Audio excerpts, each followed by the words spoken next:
But yeah, everyone, here we go. We're set, we're ready. Enough dilly-dallying. Allow me to introduce all of you to Queen Bellona the 7th, who, as you can see, if I can get all the right things up, Queen Bellona, an earnest librarian. Initially, I'm going to be going for a trade ambition. Should that trade ambition fail, we will instead be going for a farming ambition. We are going to side with the universities, scholars and wizards where possible and employ them to fix problems where we can afford to do so. Finally, we're not going to quit any plot lines. We're going to see them all to the end, so there's no easy exits for us. And we are not going to, take any easy routes out. So that's that. Does Ephra Bulbasaur still have more money than the 3 dynasties combined? I don't think so. Ephra only has 5,950. That's not a lot. Bigger JD has 16,000. Richest Patrician. Let's see. Whopper has nearly 40 grand. As is the Whopper way. Morgrim also nearly has 40 grand. Yeah. So, I mean, if you're here, obviously we've been doing this for 3 months. If you're here for the whole of it. And look at that, no bugs, because we got a nice degree. Yeah, Alec, that's what happens. If you're here at the start of the Dynasty and you show up every game and you collect all the money. Can we make it to X? Listen, okay, everyone. Roleplay is coming first. I'm going to roleplay as best I can to this. If you think I'm about to do something that breaks my roleplay, redeem the tap the sign. Now, it would be nice. It would be nice if we could make it to the X, but I'm not going to dream about it. I'm not going to hold myself to it.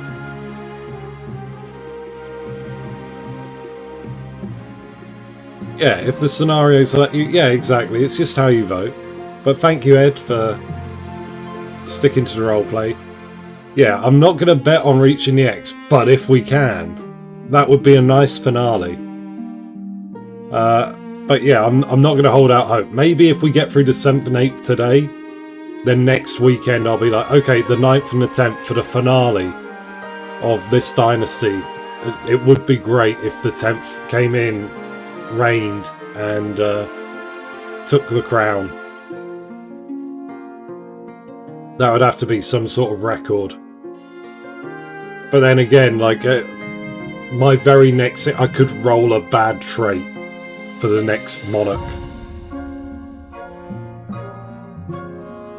Just ignoring game. I will bring harmony, comfort and order as long as I receive obeisance from my people. Nice. Well, look, the patricians are in a pretty good spot. So let's have a look, review the situation. The treasury is pretty shaky. The Knight Church... Knight's Church won't allow a 10th. You think you're one better than the 9th? Oh, preposterous. Who have we got? Teeny Burt, welcome, hello. And, well, actually, hold on. Let's finish this, but Teeny and Advisor, welcome on in, both of you. We haven't even done the introductions of everyone yet. The Kingdom looks great. Not gonna lie, Kingdom looks great. A little bit skewed to the patricians. They're having their day at the minute. You've been waiting for an opportunity to rebel. It's gonna happen one day. We haven't had a rebellion in ages, actually. Have the Bellonas ever suffered a single rebellion? But yeah, Treasury's a little... It's okay, but it's 2,000 gold to hire a wizard. So it might be nice to, like, bolster that a bit, especially as I have roleplay telling me that I've got to pay for wizards and scholars if I can. On the brink twice. Okay. Yeah, no, let the Pats have their day. let the Pats have their day, okay? Like, the start of this dynasty, the Pats just floundered. And, like, they were literally suffering in every regard. They were the lowest ranked. Krakens and Crabs went. Krakens and Crabs are over. The Patricians have learnt their lesson. There will be no Kraken. There will be no Crabs. Everything's going to be okay. Let's go down. Let's see who's with us. We're going to start off with introducing all of our counts. Welcome on in. Countess Morgrim II, Countess Teenybert, Count Nilawa II, Count Weldris III, and finally Count Captain Chaz V. Welcome on in, all of our counts at the start of the game. We've also got our grandies. We've got Grandy Whopper III, welcome. Grandy Advisor VI, Grandy Mr. Alec, Grandy Dean, Master of the Owo, and finally Grandy Bonkle. Welcome on in, all of our grandees. Finally, the Pats. Hello, Lake, yes. We got Bigger JD the 4th. We've got Lord Patrician Ephra the 5th, Lady Patrician Lakelock, and finally Noble Patrician Ed. Welcome on in, newcomer Ed. Protect the Ed, look after them. We like new people. Master the Owo, that's a title I cherish deeply, yeah.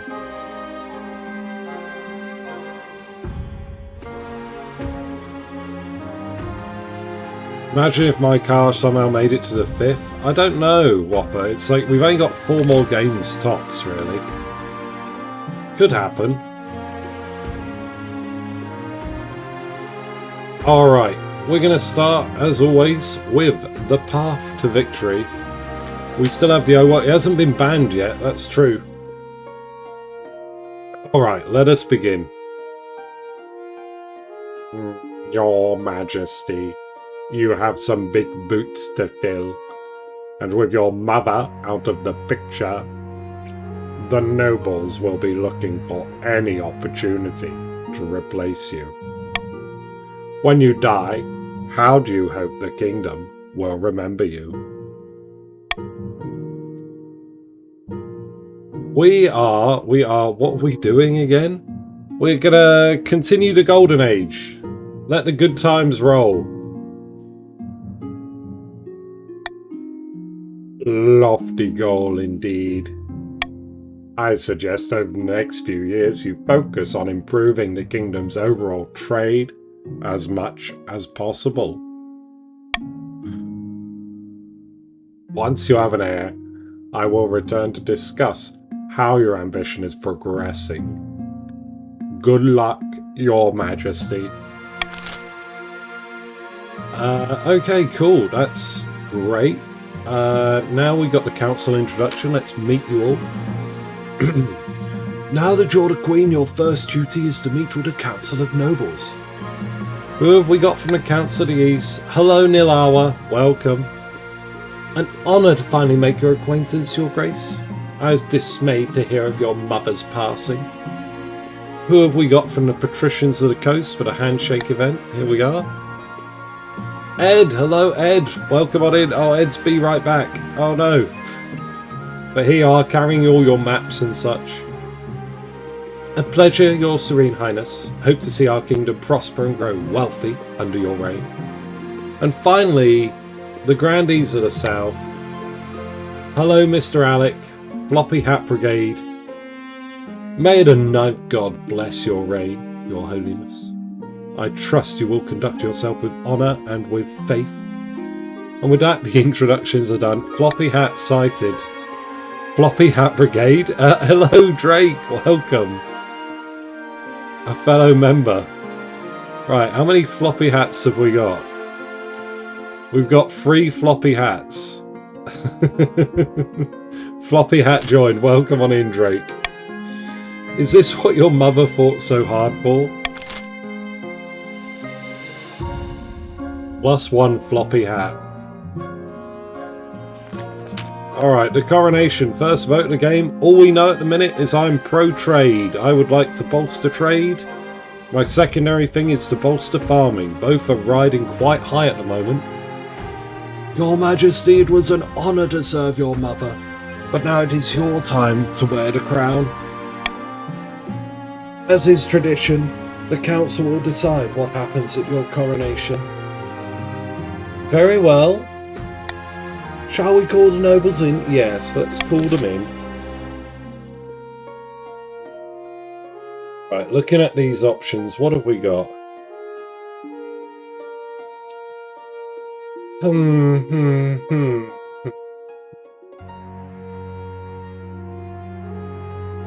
I think a blood oath is too much. Blood oath too much. The rest of these are pretty neat.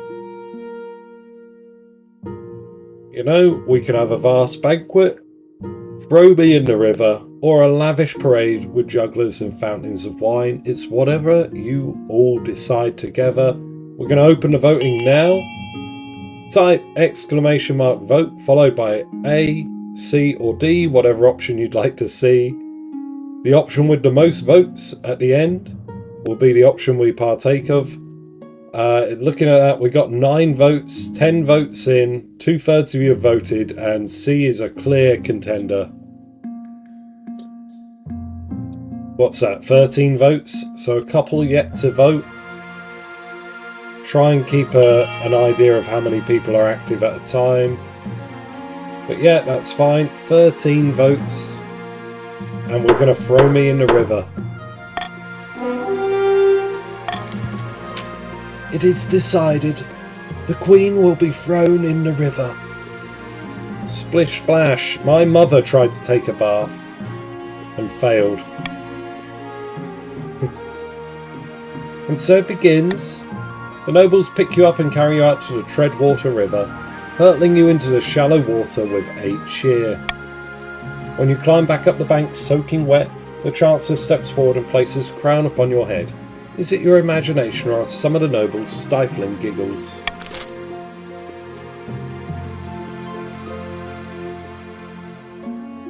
Alright, there we go.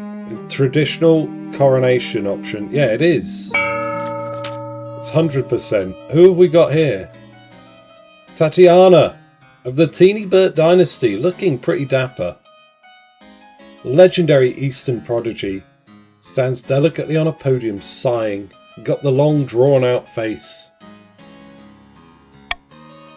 My fellow counts, in ancient times the East was its own proud kingdom. We can bring back those days of glory, but not while the false Queen Bellona VII wears the crown. Not fiery hair, disappointed. I'd be disappointed about. Let's see, counts, what will we be going for your scheme? Eyes down now. You got A, sorcery to make a deal with a wizard. B, subterfuge to try and supplant my counsellor. Or C, possession, try and summon a demon to live inside my head. My washing machine is going off. Let's get through. I'll get through all these votes and then I'll run off to the washing machine. How many counts are there? The fire. Oh, the fire fate. Oh, yeah. Whose name I never get right. Who has yet to vote on this? Shaz has voted. Nilawa, you can have a deciding vote. Nilawa. Sorcery would be ironic, yeah, but it's not happening. Oh, okay. Nilawa says toss a coin. What have we got? What have we got for the counts? What has fate decided? It's subterfuge. It's gamba time, and we've got subterfuge. The counts plan to replace the Queen's advisors with their own agents. First, they must prove they're doing a bad job. To advance their scheme, the counts must lower stability to 4 or less in 3 seasons. It's currently at 7, so it's a bit of a trek. They've got to drop 3 stability points. Zilma, the ex-Drake lineage, looks absolutely unimpressed. Pretty nice look though. I'm a fan of the pale skin with like the bright hair. Well-known southern mischief maker stands bathed in sunshine, speaking softly. A false pretender occupies the throne while my claim is ignored. Grandees of the South, this is a stain upon our honour. We must not allow it to go unpunished. Mischief maker, there we are. It's your lineage, Drake. Yes, that's true. We got Doppelganger, Uprising, Witch Hunt. In Doppelganger, you find a body double to replace me with. With Uprising, you rely on the peasants. And with Witch Hunt, you declare that I'm a heretic and have me burnt at the stake, I think, is pretty much... No further, no beer miracles here. Alright, that's a solid shout for Uprising. The peasants are peasants.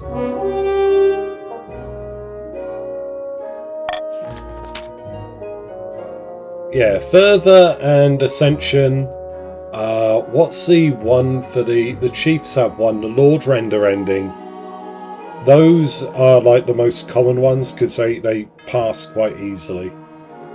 The Grandees plan to incite a peasant uprising to overthrow the Queen before swooping in to steal the throne for themselves. To advance their scheme, the Grandees must raise the treasury to 2,000 or more in 2 seasons. It's currently there.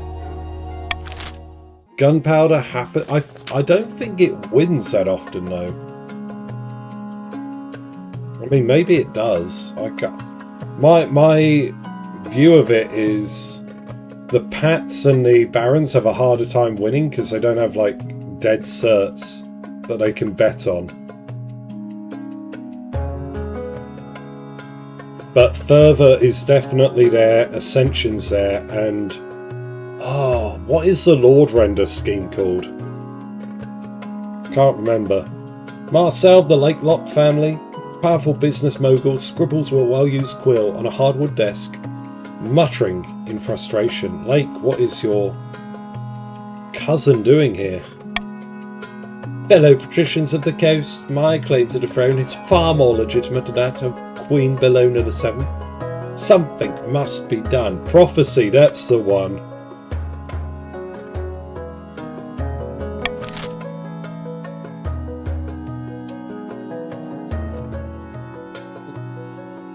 So let's see what we got. Intimidation, conspiracy, corruption. Intimidation. I never remember the difference between all the patrician stuff. But intimidation, you're going to try and take over my palace with your own soldiers and force me to submit. Conspiracy, something, money, something, get crown. Corruption, something, money, something, get crown. Corruption, you embroil me in a corruption scheme and you effectively bribe people to oust me. Conspiracy... can't remember. We all voted? Yes, you've all voted. Well done, there we go. So it's going to be it. Oh, yeah, okay, it's this one. The patricians plan to sink the Queen under an ocean of debt. To advance their scheme, the patricians must lower the treasury to 1,500 or less in 3 seasons. This is awful. Awful. Uprising and conspiracy. So ideally, right, if I was to play it meta, I'd want to keep like between 1,501 and 1,999 coins in the treasury for the whole game, while also keeping stability up. Treasury is on thin ice, too much peasants revolt and too little the kingdom in debt. Exactly. It's not looking good. But let's go across our rogues gallery for today's game. From the Counts of the East, we have Tatiana, a false pretender. The Counts are opting for subterfuge, and as such they want to lower the kingdom's stability to 4 or less in 3 seasons to pass the first stage of their scheme. It's going to be rough, I'm not going to lie. I think you may fail the first check at this, even if you manage to get stability dragged down. Zilma, a questionable claimant. With the Grandees to the south, the Grandees are choosing Uprising.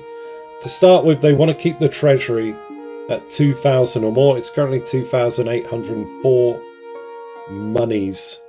So they just got to keep the treasury up and they'll pass their first scheme in 2 seasons. Marcel, our long-lost nephew with the patricians of the coast, is pursuing the conspiracy scheme, and they want the treasury at 1,500 or less in 3 seasons' time. I mean, it's possible, like, the Pats and the Grandees are going to have a little tug of war over this. It's possible for both of these to pass, like one after the other. But let's see how it goes. Let's see if I have to buy a wizard on day 1.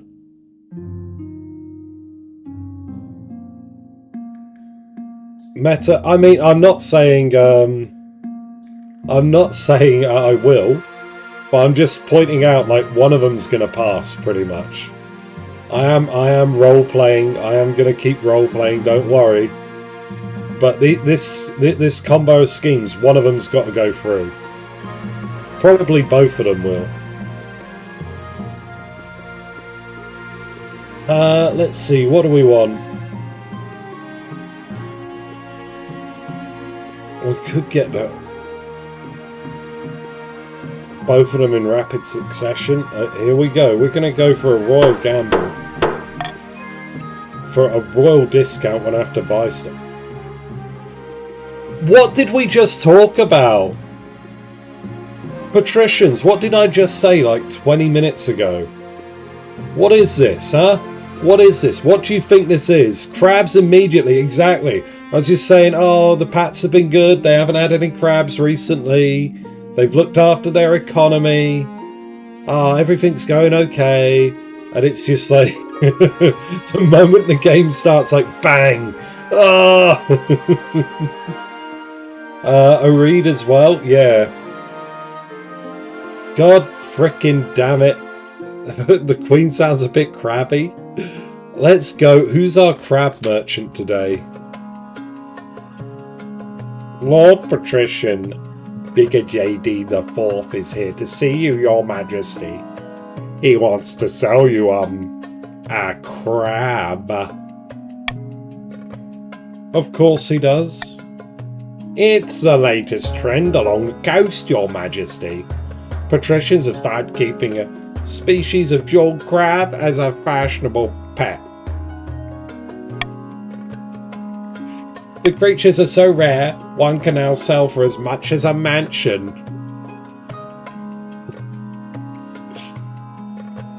It hit your funny bone just right? Good, I'm glad. I'm glad someone, Bigger JD's like, yes, it's crab time. It was me, it was me. I did it. Give me the V. Send him in. Thank you for seeing me, Your Majesty. I know the price is steep, but I assure you these crabs will only go up in value. Okay. Sure, why not?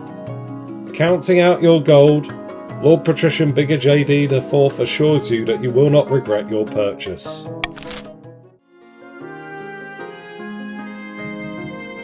You say that and then the whole council deny it later. Yeah. Crabs are literally on my house shield. Oh, well, there we go. Crabs everywhere. Let's go to the petitioner from afar. Your Majesty, there is a petitioner here to see you today. We're not exactly sure where she's from. I assume you have a good reason for letting her in. You'll see soon enough, Your Majesty. Greetings, Your Majesty. My name is O'Reed, and I have a proposition for you. Who are you exactly? I am but a humble ship's captain, once of great renown, but that was a different time. Not a pirate, then? No, Your Majesty, I would never countenance a fort. Tell me more about this proposition. 3 ships are docked to the harbour to the west. Their holds are packed to the gills with muskets and gunpowder, and they each boast a full battery of cannons. They're all yours in return for a small favour. And what is this favour? I only wish to stay in this kingdom with your blessing and protection. I could show your soldiers how to use the weapons, of course, to avoid any accidents. Alright, what did you do? I don't know what you mean, Your Majesty. I simply wish to keep my dealings private. You will forgive me, I hope.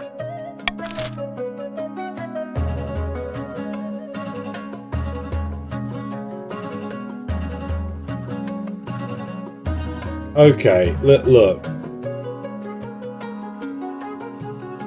Counts, grandees, you want the muskets, right? I want some money, you want some muskets. A, provide safe harbour for a reed in exchange for muskets. You never know, I might be able to figure out how to romance her this time. I might remember how to do it, it's been a while. But anyway, I'm going to start the vote. Vote as you please. I'm going to go empty my washing machine quickly. I'll be back in a moment.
Oh dear, I am back. Alright. Lake, did your... Oh, all four of the Pats are through. Yes, you're voting for C, right?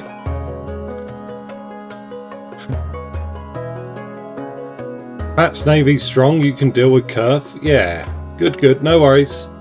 Anything else? No, it looks like everyone else is good. Okay, bada bing, bada boom. Thank you for your money.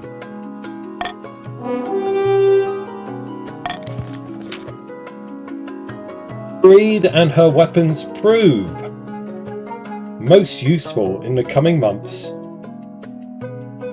She and her crew train your officers as promised. A reed demonstrates by puncturing a metal breastplate at 500 yards. The council clearly made the right decision. Clearly.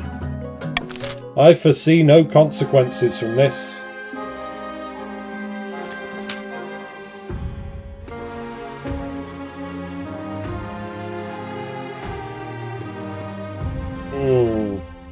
As is tradition, each region offers a selection of elite guards. The Council donates to the Order of the Drowned Rose, the Patricians with the champion gladiators from the arena, and the Grandees offer the fiercest battlements from the Sisterhood of Steel. Unfortunately, we can't recruit... Oh, damn it! They're the ones I was going to go for. Unfortunately, we can't recruit the Eastern Knights. There's been a major scandal. Some of their poetry was plagiarised. They won't come to the capital until this blows over. You'll need to pick someone else. Ooh.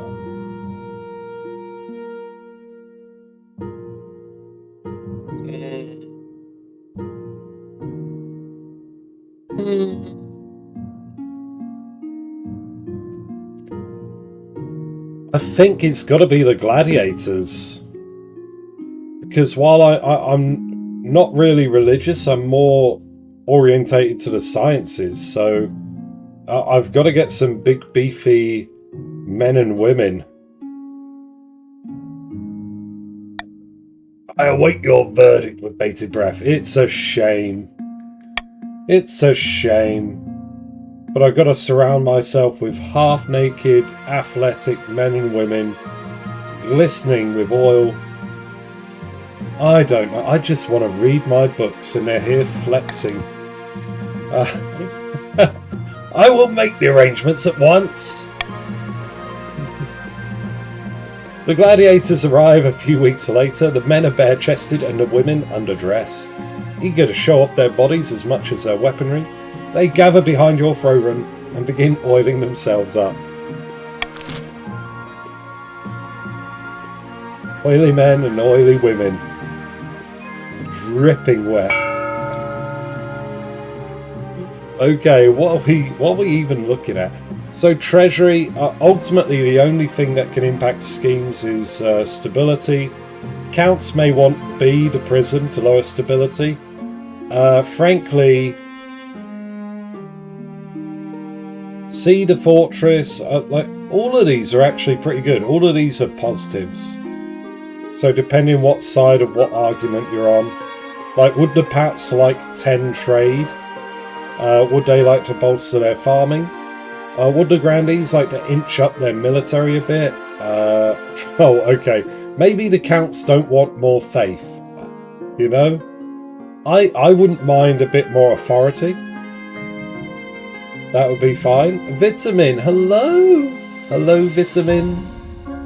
There you are. Welcome back on in. How you doing? Wait, why are Grandees the least faithful? Because they suck. They suck at their faith, that's why. They haven't built enough cathedrals. Anyway, hello Vitamin. I'm just going to start the auction right now. Boom! Type exclamation mark fund, followed by the letter of the item you would like to fund, followed by the amount of money you'd like to fund it with. Top 2 items at the end of the auction will be built and take effect. Everything else will refund the bids. You have about 40 seconds to get your funding in. Try not to miss out. As there is a slight delay on stream, I will type in chat when I get to 10 seconds remaining.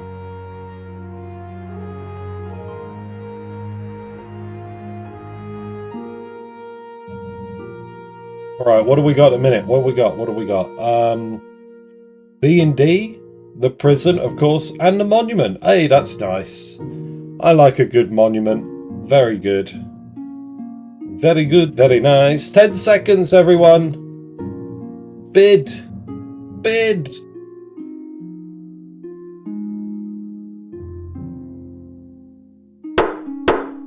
What was that? What was that? A grand bazaar and a fortress. That was an insane flop at the end, like a flip-flop. Well done, Advisor and Ephra. Snipes to you. Here we go.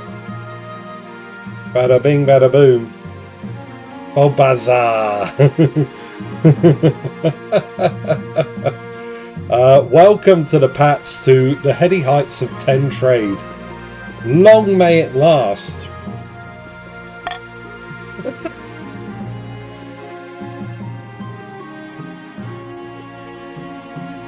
Terrible curse, a private exchange. Okay.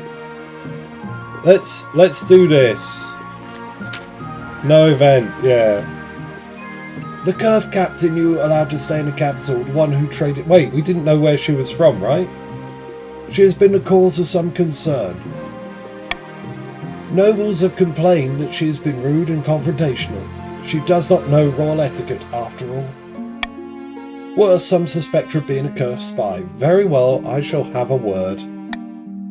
You find Irene pacing the halls far from her assigned chambers.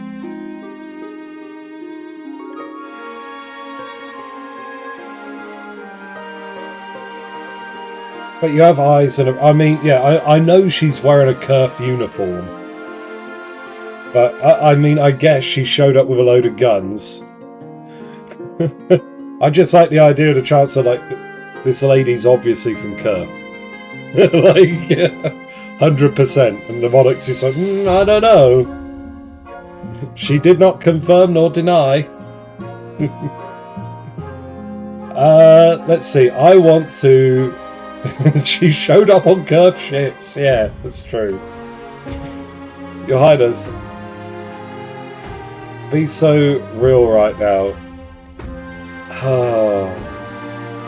I ain't saying no to a shipload of weapons and knowledge of how to use them. Yeah.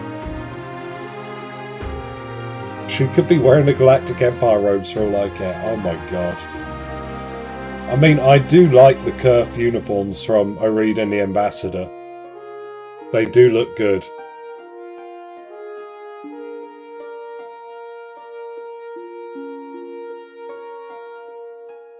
She showed up with plasma guns, and the alien showed up asking for the alien that gave you the plasma guns? Oh my god. So we're gonna say, can we help? Bounty hunters landed in the coast not long ago. I see where you're going with this.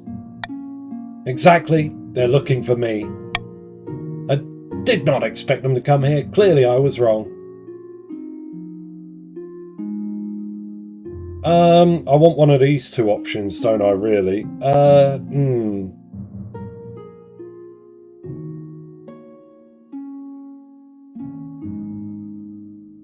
I could remove the hunters and ban others from coming. That would be the best bet, I think.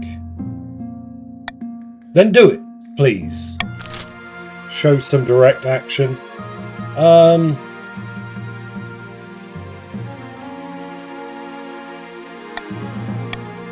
I am the Senate.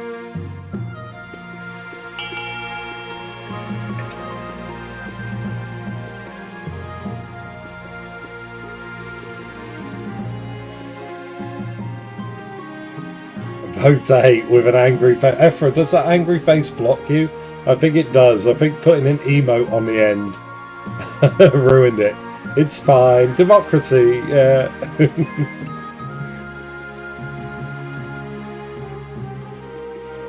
No, we don't have to kick her out. It's the other Kerfs. She is neither confirming nor denying her Kerf status.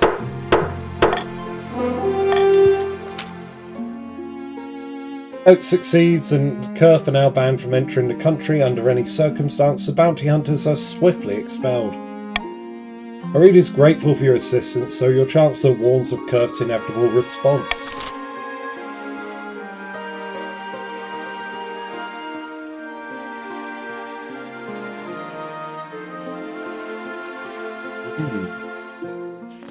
A terrible curse. Lord Patricia. Oh no, Ephra! Ephra again. Lord Patrician Ephra V runs into the council chamber, breathless and in disarray. By blood of the dead, you look like you haven't slept for weeks. Hello, Vitamin, looking dapper. That's because I've been placed under a curse. Look, my hair's falling out in chunks. By the 9th God, get away from me. It was one of my citizens. I saw it in her eyes. She's an evil witch.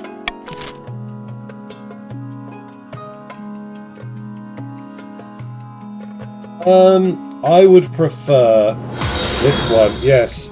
Librarian, exactly. I've already... Oh, pressing the wrong button. Oh. Hold on, how's this looking? There we go. So yeah, tapping the sign. Librarian. We side with the scholars. All I can do is a monarch's vote, really. So give me B, please. Give me B. There has to be a scientific explanation.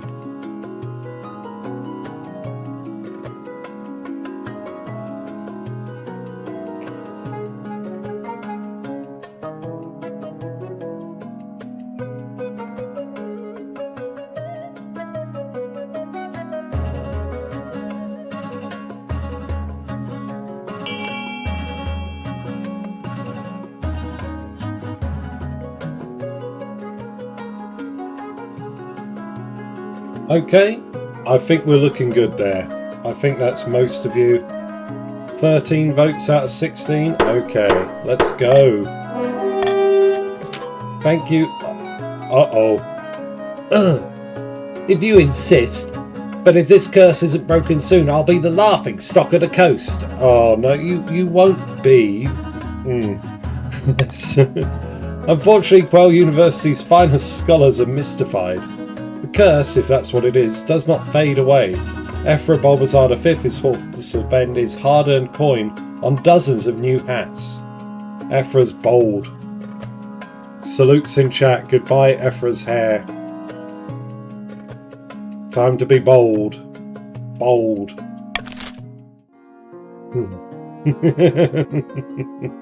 Bold Bazaar.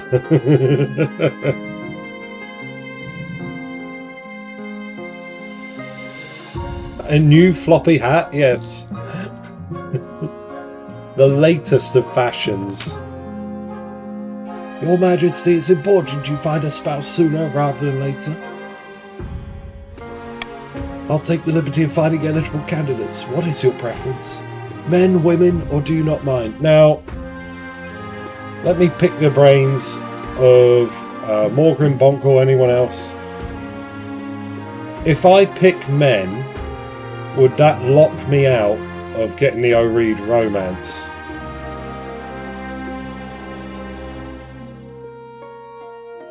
Your choice here does not matter. Okay, cool, thank you. That's all I wanted to know. Thank you very much. I appreciate it. Oh, we've rolled a 2. We like women anyway. It's destiny. Yeah, no, well, before I was going to do the dice roll, I wanted to check. Because if picking just men meant locking myself out. Thank you, Your Majesty. I'll send out messengers to the most influential noble families in the kingdom. Let's see what they have to offer. Arid is the lesbian. Yes, I know, yeah. But I was wondering if it blocked the event for whatever reason. I don't know. I know it's a bit of a pernickety event.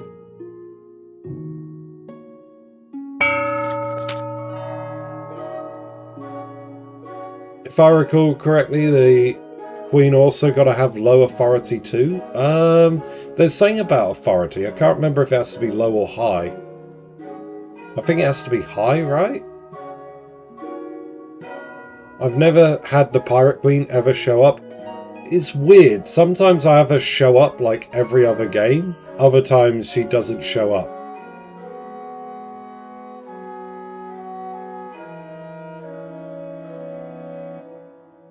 Yeah. Pirate romance is the best one. That's true. Across the kingdom, discontent with the Queen is rising. Everyone knew she was better off, but until now it hadn't occurred to most people just how much better off. Now the peasants are asking all sorts of troublesome questions about their so-called benevolent overlord, and as everyone knows, once a question's been asked, it cannot be unasked. Somewhere in the vast southern hills is a forgotten pilgrimage site. Once it housed the saints' bones, now it plays host to a secret night meeting of the grandees. Unasked, you can't do it. You can't do it, Vitamin. The peasants are getting rowdy, and it's all thanks to us. Now that they know how much wealth the Queen's hiding, they're itching to get rid of her. No floppy hats in the meeting. No, floppy hats are banned. Every time the floppy hats get together, the scheme fails. Careful we don't get them too riled up, mind you, or they'll start asking questions about our wealth as well. Yes, but now it's time to incite some real chaos. Show them that Queen Bellona the 7th is not only greedy, she's utterly incompetent too. The absence of floppy hats in this meeting is outrageous. It's unfair.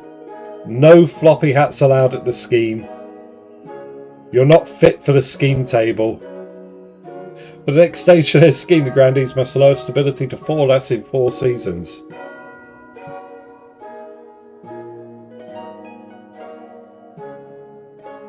Like my scheming without floppy hats, yeah.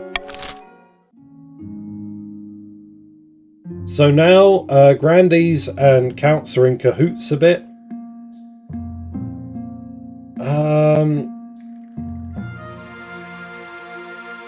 No. Okay, we'll just keep common tax for everyone.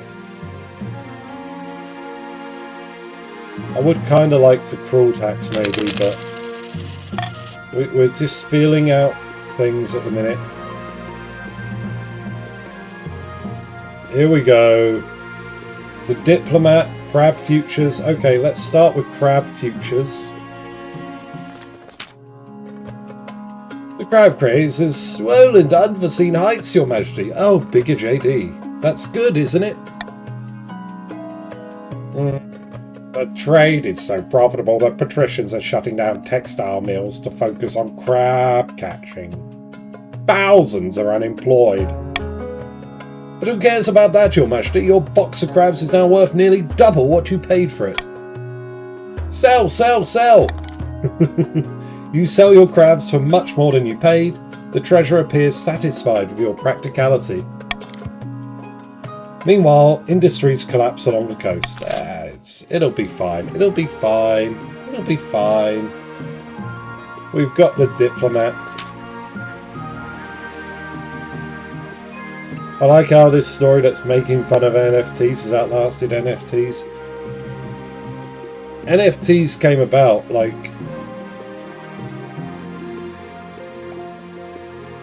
at stocks? No, it's I think at the time of the game came out, NFTs were a thing. It's just stocks or commodities that are fads, yeah. I think NFTs were like the guiding principle for it, because it was making a big splash at the time. The tulip boom.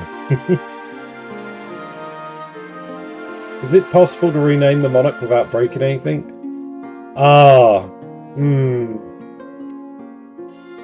It is, I think. It should be. We ought to be able to do it. Tulip coin. Your Majesty, a diplomat has arrived all the way from Gurf. Here he is in all his splendour. Your Great Majesty, a pleasure to meet you. The pleasure is all mine. I come on behalf of the Gurf Senate and the Grand Pensionary. We're aware of this ban you placed on travellers from our country. We ask you to lift it, and while you're at it, we'd like you to release the fugitive captive who are hiding into our custody. Gurf will compensate you, of course. But also humbly remind Your Majesty that Gurf is a regional power that Your Majesty may not like to anger if Your Majesty can help it.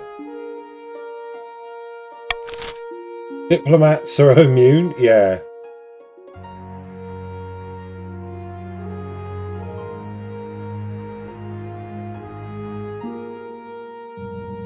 It's a lot of money. But, okay, everyone.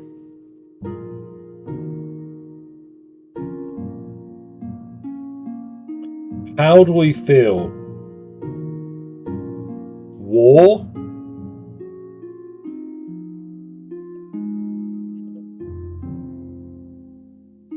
We have guns and a strong navy? We want a war? Royal gamble on sea and we'll back it? Okay. What? Oh, someone let an orc in. Okay, sea it is. Let's go. Oreed is our woman. We will protect her.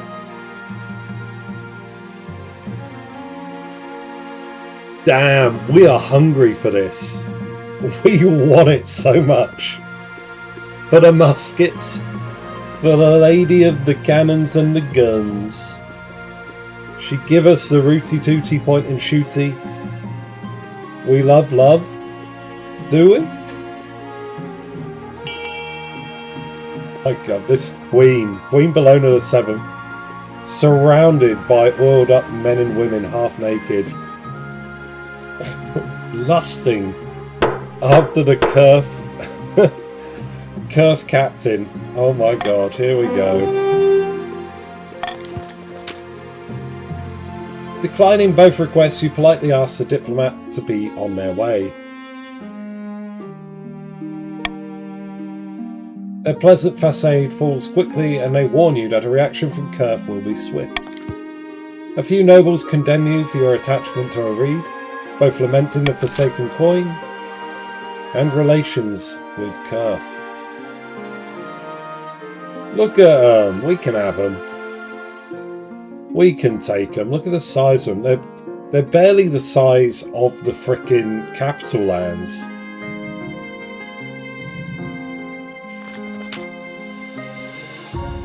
I found 3 potential matches for you. 1 eligible young woman from each of the kingdom's 3 regions. Choose wisely, you'll be securing a powerful alliance. Right, so we've still got to go through with this. I think maybe next turn I'll have a chance to get O'Reed. Next season.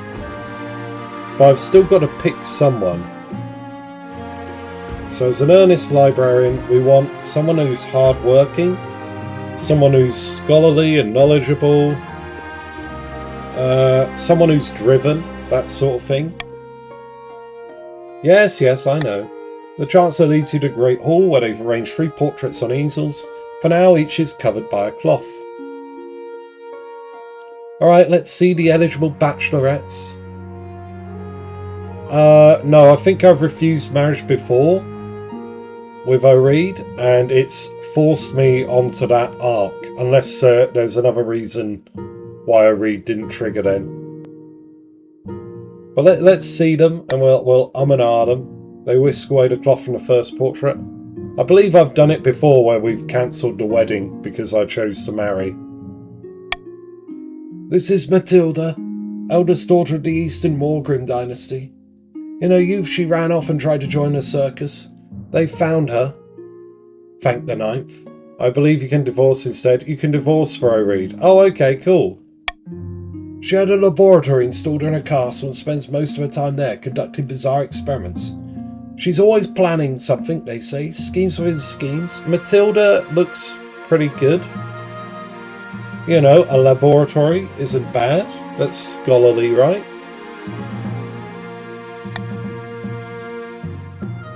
And it goes with Rhoda, wealthy heiress to Lady Patricia Lakelock's estate. Spends most of her time in the solitude of her villa, so I know little about her. Lakelock, you can't send me your shut-in, okay? I don't want your neat relative. Could be worse, could be a lot better. And finally from the south, Zenogiva, eldest daughter of the ex-Drake lineage. She's reputed to have an ego the size of the sun, but there's nothing wrong with confidence, right? Morgrim, is it possible, like, is there a pool of names attached to the save file? It's a Zenogiva? Yeah, Zenogiva. It's, She's an obsessive gambler, a pastime frowned upon in the south. It's been the cause of some scandal. There are rumours she's obsessed with avenging an old slight on her family honour. Okay, it's going to be Matilda Morgrim. No, attached to this event? Yes. Oh! So is it attached to the various events rather than... You could make it Zenogiva. I was thinking of adding more names, because we keep seeing the same one. So expanding the name list and maybe doing like an expensive redeem. But if that revolves around you having to do a lot of work, I'll put it aside. I'll shelve it.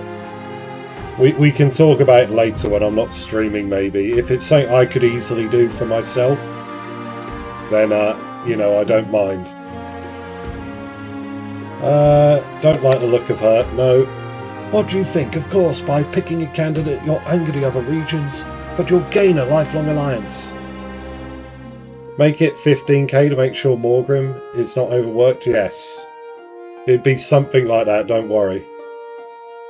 No rebellion, help her read 3 times, use she, her pronouns, 4 or more stability, 6 or less authority. Your spouse cannot be commoner, nor can you have chosen to marry a commoner. The spouse cannot be an adulterer. And you cannot have jailed Oreed. Okay, cool. So I've helped her 3 times. I think we're good. We want a little less authority, maybe. Oh, adding more names.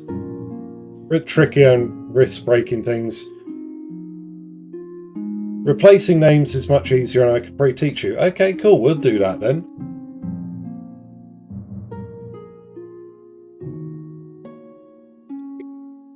Gibbo Nexus, hello, welcome. Welcome on in. Gibbo, Gibbo, Gibbo. Where are you? There you are. Welcome back to the Floppy Hat Brigade. Oh no, they're growing. They're growing in number. The floppy hats are here. But anyway, I've made a decision. Which of them do you wish to marry? It'll be Matilda of the East. Excellent, I shall make the arrangements. Grandy, stay calm. Okay? The Flop Squad. That's a great name, Lake. I love it. The Flop Squad. The Floppadoppers. Far to the east, Count Weldress III is hosting a dinner party in his castle with a few distinguished guests.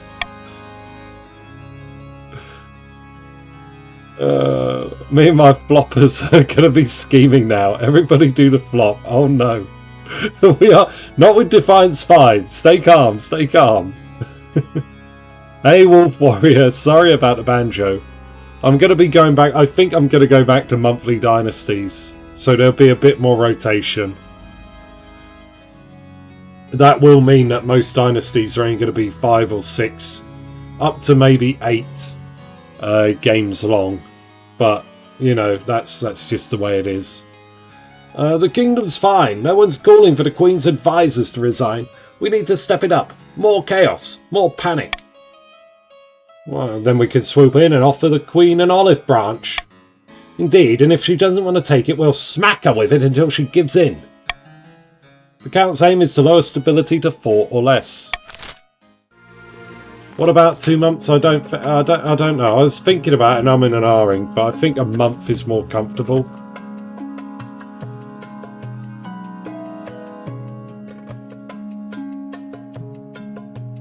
In a dingy seaside tavern, 2 patricians of the coast meet to plot their latest scheme. But yeah, it's mostly because I don't want there to be points in the game where there's a huge lull. Like at the minute, there's a huge lull in patricians. A lot of the people that joined the patricians early on have stopped coming back for whatever reason, and it's perfectly fine for them to do that. But if we do it for a month, it gets a little less extreme and a little less unbalanced as the time goes on. Although it's been kind of okay, but that's mostly because I've got so many of you who are regulars. Terrible news, the kingdom prospers, the treasury's practically overflowing. I didn't expect the new queen to be competent. Nobody did. We must work harder to bankrupt her. Bigger JD, my biggest fan, giving me an extra 2k right there with the crab trade. Fantastic. The Pat's aim is still to lower the treasury to 1500 or less.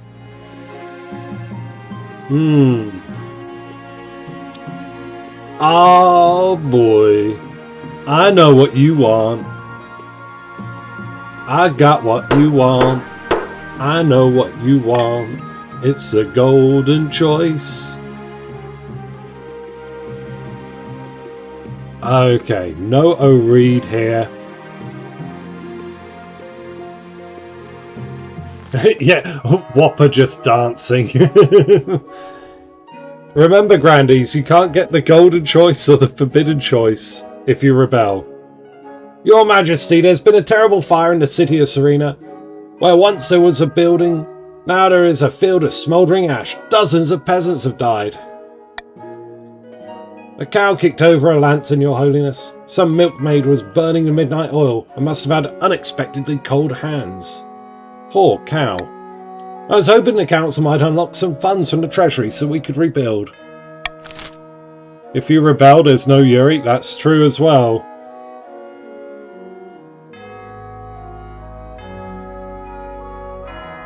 Find and punish the milkmaid? No.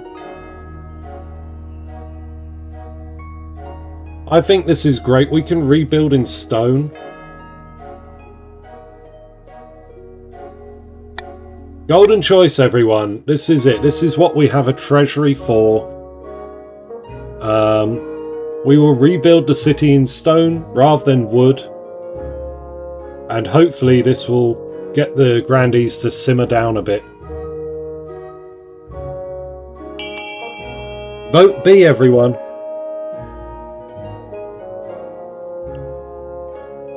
Yeah, the Pats all leapt at that the moment they saw golden choice.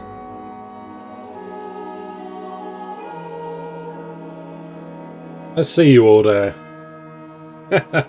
Golden choice on B, everyone. Vote B for your money. You get a little goodie bag with 500 gold that you can throw around at auctions. Thank you for the repairs, my liege. You're welcome. Look at that. So 2 people yet to vote. I'm going to do a final countdown in case you're listening and you haven't got a chance. 3, 2, 1, and I'll be moving on.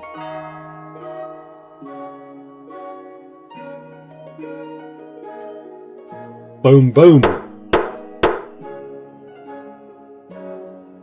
The Queen supports a fellow flopper. Yeah. Look after the floppers. Look at that. Super happy now. The rebuilding process will break the bank and take a much longer, but the fire should never ravage Sharina's sturdy stone buildings again.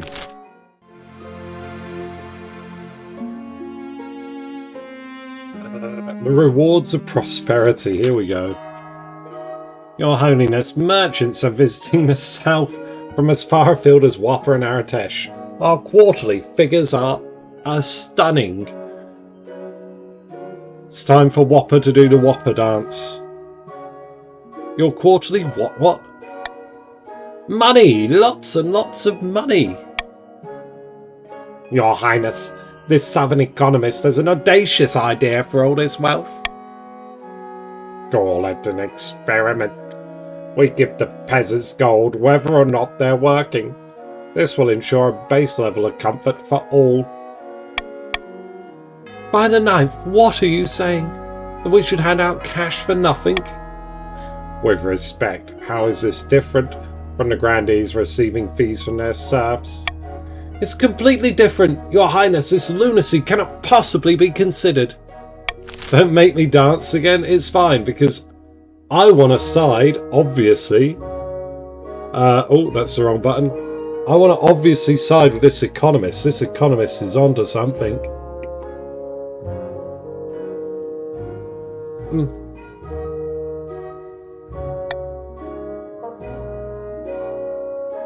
God, how can I get you to vote A? I don't think I can.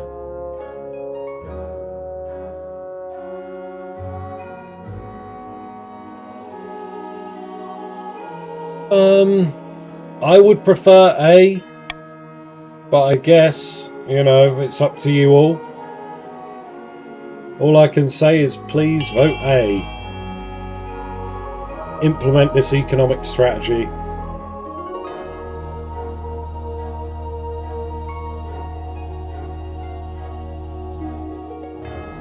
Right, while you vote on this, I'm just going to the bathroom right quick. I'll be back in a moment.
Oh dear.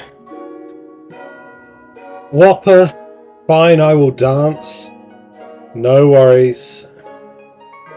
It's dance time. JD misvoted. Well, it's fine. Oh, it's fine. We're gonna dance.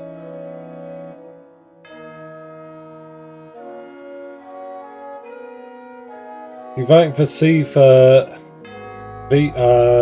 Yeah, it'll be roleplay reasons of some sort. Probably because they want to piss off the grandees more than anything. Me abstain. Me abstain. You're not abstaining, Whopper. You're going on stage.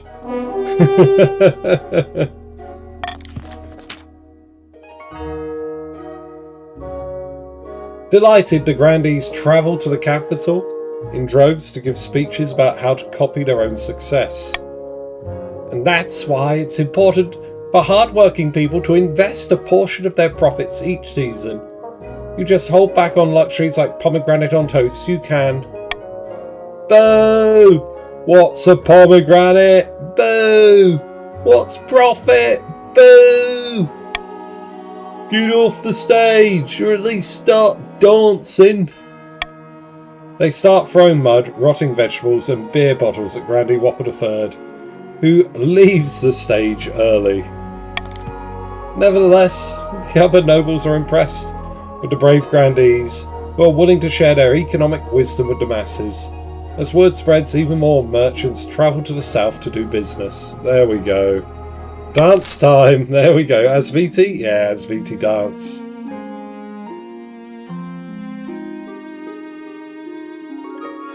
You got some money, well done. Oh damn, we're not going to get Oreed, are we? Your wedding to Matilda is naturally the talk of the kingdom. Nobles and peasants alike travel from across the realm to attend. For a week and a day, the capital is one giant party. It feels like you're the only one not taking part. Instead, you're getting ready for the ceremony. Soon enough, you're standing in St. Bertrand's Cathedral with Matilda at your side. Do you take this woman as your lawfully wedded wife? I do, Archie, I do. I pronounce you queen and wife. After the wedding, of course, there's a feast, and after the feast, a dance. Your new wife, Matilda, dances so vigorously that she spills wine all over herself. Embarrassing. By the time you find yourself alone with Matilda, it's past midnight and you've never felt more tired. Good God, I am so drunk, and yet somehow not drunk enough. Time for more wine. Servants, more wine. Haha, that's a spirit. So what do you do in your spare time? Well, I've got a few projects that I'll tell you about one day. I'd love to show you my laboratory back home. What did you think of the wedding? Damn beautiful, start to finish, wasn't it? I had a whale of a time. Shall we go to bed together, my love? No time like the present, huh? God damn it. Okay, Matilda's a good wife. She swigs back the last dregs of her wine and leads you to bed. Here we go.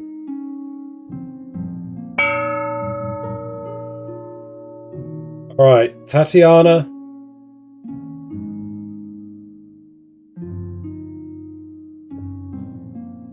Lower the kingdom's stability to 4 or less. Same as Marcel. Oh no, same as Zilma. So the Counts and the Grandees both want a lower stability. Is it the laboratory, a restroom, or a chamber pot in King of the Castle? I think they'd have chamber pots, right? I'm gonna dip, no worries. Ed, thank you very much for being here with us. Have a good day, take care, and feel free, we play every Sunday, feel free to come back next Sunday. All the best though, buddy. Thank you for sharing your time with us, and thank you for saying goodbye. Finally, yeah, Marcel and the Grandees want to load a treasury to 1,500 or less, which doesn't seem likely.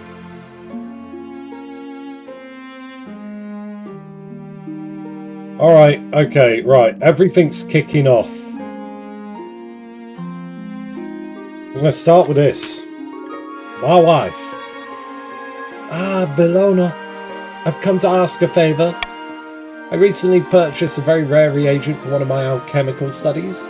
A small vial of Tajarajan frankincense. I can't even...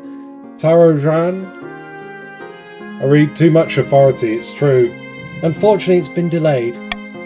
I was buying it from Grandee Bonkle. Bonkle! Be a great favour if you could chase this up on my behalf. I'll look into it. Most pleasing. Let me know how you fare. You summon Grandee Bonkle to the council chambers the next day to talk in private. Greetings, Your Highness. What can I do for you? I hear you have something for my wife. Alas, I cannot give you the frankincense just yet. I was led to believe the frankincense was to be used for a holy ceremony, as it regularly is down in the south. But recently I've heard disturbing rumours that your wife wants to conduct devilish rituals and experiments not sanctioned by the ninth god.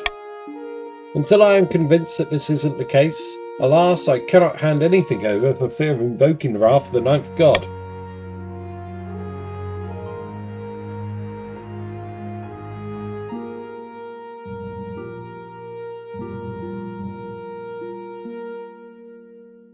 Flopper speaks the truth. We can lie, which I don't think we do. We can threaten you, or we can just buy it. Would some extra coin persuade you to part with the frankincense? I'm afraid I cannot be bribed, Your Holiness. Frankly, I thought you'd be above such tactics.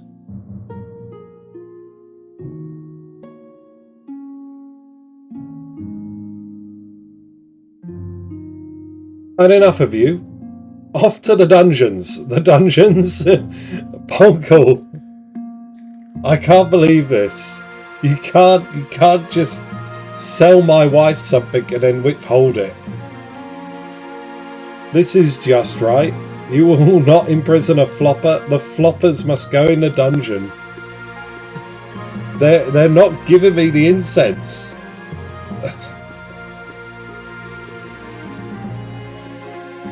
Off to the dungeon. Your Highness, surely you can't be serious. Grandee Bonkles begs and pleads for mercy, but they had their chance. A few days in the dark side is enough to change their mind. Matilda receives the frankincense before the week's end. She is most pleased with it. Meanwhile, other nobles clamour and grumble about the unlawful arrest. Bonkle has been imprisoned indefinitely, apparently. Salutes in chat. Bonkle the First finally has been put in the dungeon. Bonkle the Second, however, will join the council. The kill count climbs.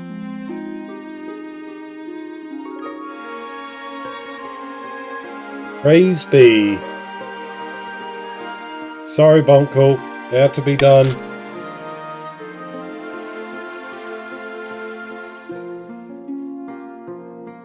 The second is even more grumpy than the first. An upgrade then. Your Majesty, a ship exploded in the port. The water swelled like a tidal wave and my whole town was devastated. Ed, what happened? I have no idea, Your Esteemed Highness. All I know is that the ship arrived from Kerf just yesterday, and now my docks have been destroyed. Oh, depths below. If I may, this may be the promised retribution from Kerf. Retribution? Then this was an attack. You cannot let this stand, Your Majesty.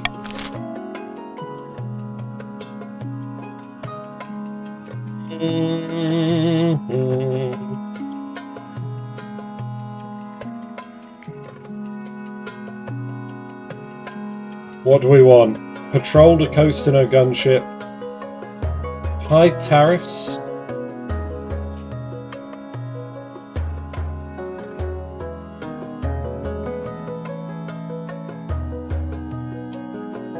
I mean, we're not going to hand Kerf over. I'll let you have free reign of what else we do. B wouldn't be terrible, would it?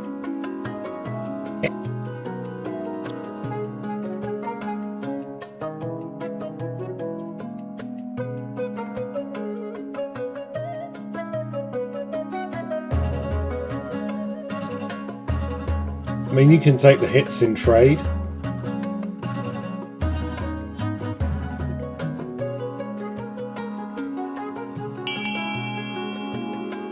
Alright, yeah, that seems like a clear cut. 10's a winner. 10's a winner. Reed is summoned from her quarters post-haste. When you tell her your plan, she is more than willing to accept and immediately set sails. In between patrols, she even trains your other captains how to fight against Kurf's cannons. Over the coming months, trade ships from both sides come under attack. Skirmishes on the open seas between the Kingdom and Republican navies become commonplace. With no one willing to give in, the conflict will continue for the foreseeable future. At least you have O'Reed on your side. There's no way to marry O'Reed. I know, it's sad, but it is what it is. This is why it's tricky.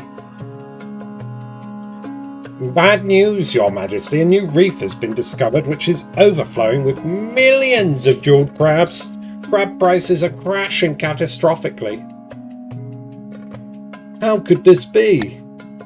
The entire kingdom will suffer financially, Your Majesty, except with the exception of a few patricians. Curiously, Lord Patrician Bigger JD IV, the very same patrician who first began the crab craze, recently sold all his crabs at a huge profit just days before the crash. Crabs! Something must be done. You summon your council to discuss the crab price crisis. Many of the assembled nobles have invested heavily in the crab market, and they are casting furious glances at the patrician benches. Tap the sign, yes. What are we...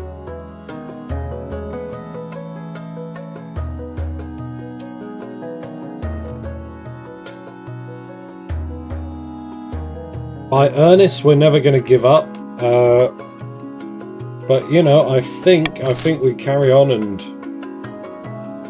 don't back down. Yeah, exactly. Yeah, we're not going to quit this. I'ma be real. I'ma be real. A real.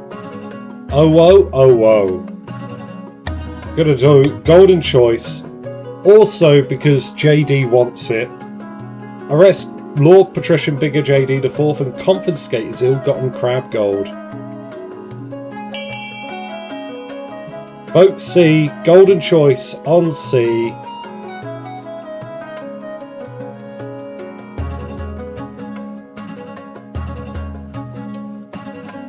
Just because well, I mean, I also want JD's gold.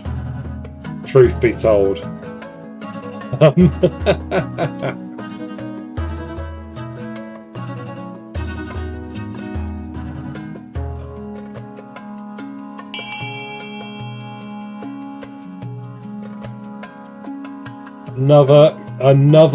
Another crab merchant needs to be dealt with. Alright, is that everyone? I'm going to do a final countdown. Vote C for golden choice if you've yet to vote.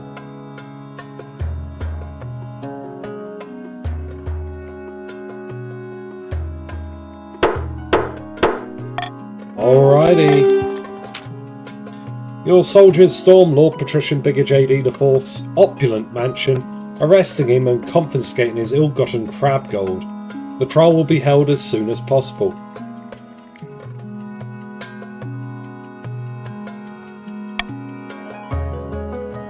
Outraged patricians protest that your actions are illegal and make a mockery of the law.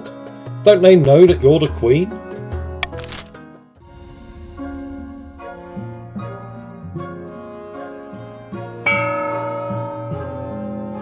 Wait, are you in the V Club? No, not yet.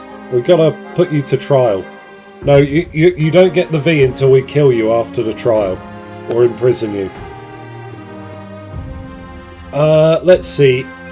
So, the tug of war for stability. If for some reason you want stability up, library, A, library is your ticket.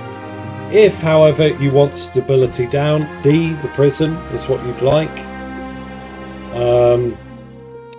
I wouldn't mind 10 authority, that'd be pretty neat.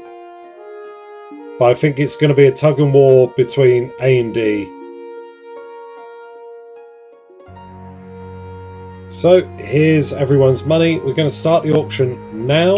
Type !fund followed by the letter of the item you would like to fund, followed by the amount of money you'd like to fund it with. The top 2 items at the end of the auction will be built and take effect. Everything else will be refunded back to you. You have about 40 seconds now to get your funding in. So I will type in chat when there are 10 seconds left because there is a slight delay.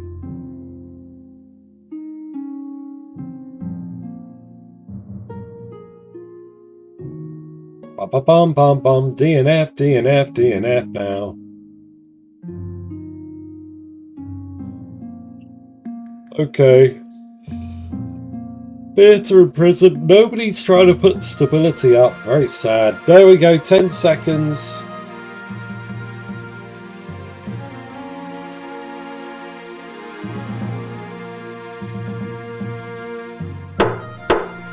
Boom, boom. Right, what did we end up with? Both authority and stability are down. I hate it so goddamn much. Okay, begging for scraps. We're going to start with this. Who have we got begging for scraps? When Count Captain Chaz V enters the council chambers, his clothes are stained and rumpled, his face is haggard. I apologise for my appearance, Your Majesty. I wouldn't usually be seen like this, but, I don't know. God, what's wrong? Blooded stars, my lads are growing barren. I'm utterly penniless. I beg for whatever spare coin the council can give.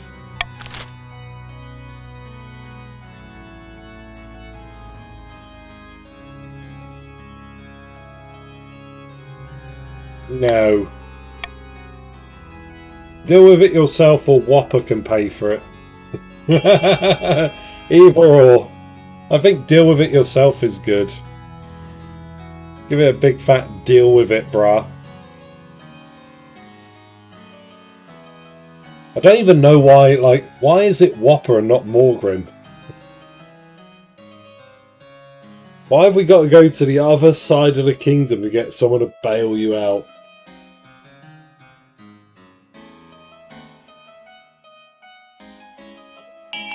Oh, it looks like it's going to be Whopper. I'd help. Whopper. Oh, is it always just the most wealthy? I assume there's like a short list of people. I'm sorry, Whopper, you're being put upon. Dance, Whopper, dance. Shake your money. By the knife, really? Can't Captain Chaz V not scramble up some cash himself? But with so much wealth at her disposal, she has no choice but to honour the council's decision. A success. She reluctantly hands over the gold, but word gets around about your lack of generosity, probably spread by Whopper and her allies.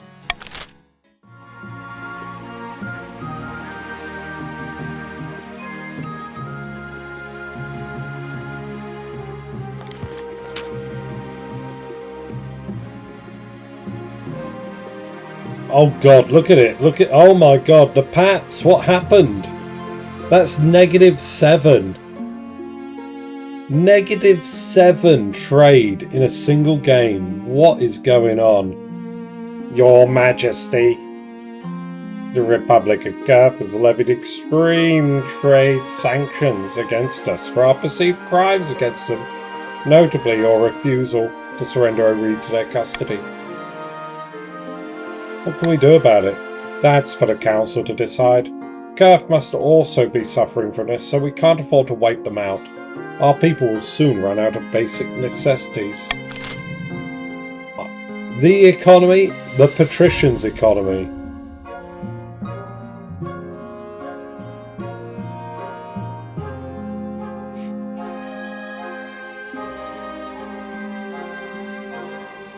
Okay, golden choice. We have a navy. Let's use it. 500 gold if you vote D. The golden D right here. This is the way. Send out the gunboats. Pop, pop, pop, pop. Break them.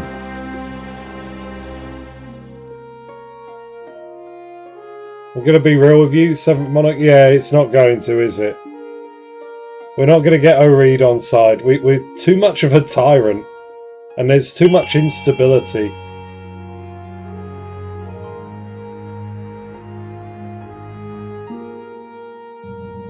But alas, that's the way it is.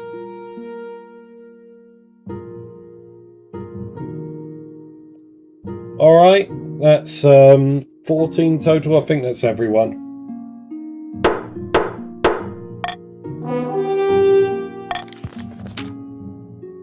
Oh, that was 2 points. 2 points of authority. O'Reed's navy starts patrolling to KotC, intercepting Kurth vessels and taking plunder wherever they can find it. Of course, Kurth is quick to respond in kind. The trade war heats up, flaring into open battles on the high seas. It's time. Alright. Your marriage to Matilda has grown strong and steady like an old castle wall. Though it began as a political arrangement, it's blossomed into something like love. It's high time you thought about an heir. Congratulations are in order. The royal wedding was a magnificent affair. But something's still missing. You need an heir. You need someone young whose loyalty is assured. A child of your own would do the trick, even if they're a bastard, or the youngest of your many cousins. My wife and I will have a child together. The traditional method. No one will object to that. I'll arrange for you to take a month off from ruling so you can get down to business.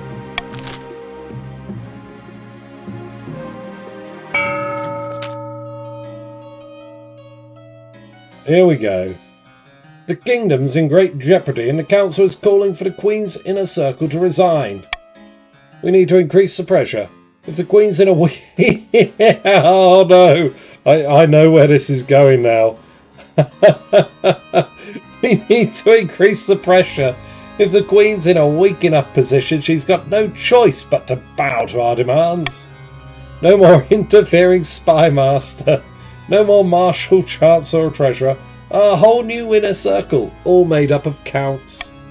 For the next stage of their scheme, the counts must lower authority to 4 or less in 3 seasons. Salutes in chat for the count's scheme, which is completely beached. Oh no. Oh no. Never say never. I mean, never say never, but the odds have never been longer. Back in the cell, Grandee Dean has met with her co-conspirators once again. Wine is being passed around, and spirits seem high. We've done it again, my good friends. The peasants are in an uproar. Riots are commonplace across the kingdom. I foresee no negative consequences of this. Other than for the Queen, of course. Praise the ninth. I'm sure the Queen is already cowering in her palace. Who knew peasants could be so useful?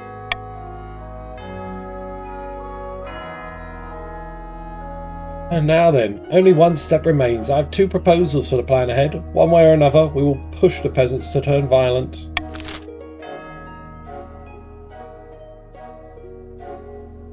What will it be, Grandees? Lower all trade when we're in the middle of a trade war? Or lower all farming? I mean, thematic. Gonna say thematic. A is the big gamble, right?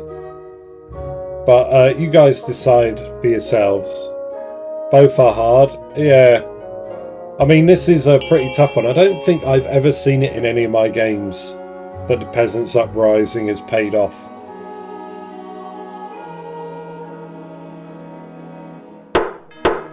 They don't necessarily. I think it's 80% with 10 military. Diabolical. Why? You might even call it evil. Nay, it's for their own good. when you think about it. Everyone will be better off with Zilma on the throne.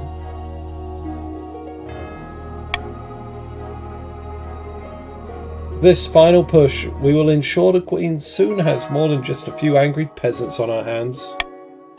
Yes, and once the fighting starts, I'll be right there, ready to step in and negotiate. We tried Zilma once and no one liked them. Wait, what? For the final stage of their scheme, the Grandees must allow all regions combined trade to 15 or less. Oh! Wow, okay. It's currently at 18 total? Yeah, 18 total. Reduce trade by 3. Okay, the Pats are grumpy. Let's give them a bribe. No more grumpy Pats. Come on, I want you on side for when we go to war.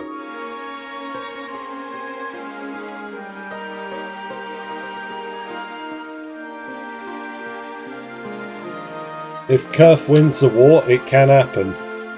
This is it. Kurf against the kingdom. We've moved past the trade war. Now we're on to regular old people war. As if our prophets hadn't suffered enough. I hope the council has a plan. They have cannons on their ships, you know.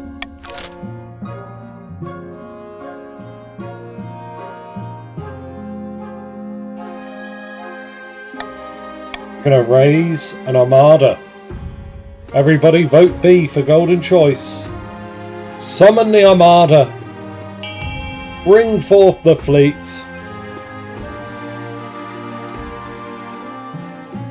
Let them come.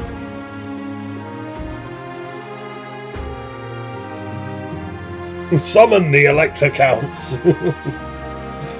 Oh, that was such a good trailer. Warhammer's so good. Just the setting in general. Like the themes of all the factions, the way they all intersect. Oh my god. What? Oh. Damn, man. It's such a shame that they've sort of fudged it a bit, like with the updates to Warhammer 3. Like, they're not doing great. That's what, 15? Okay, that'll be everyone. Honest to Sigma, I prefer fantasy instead of 40k. It's true. Fantasy is better than 40k. I mean, 40k is still pretty good, but fantasy is my jam. When they gave up on Warhammer Fantasy Battle as a tabletop game, I pretty much stopped going to GW. I think that was the point when I was like, okay, time to go into D&D instead. Might lead to Monarch the 8th soon. I don't put the mockers on it.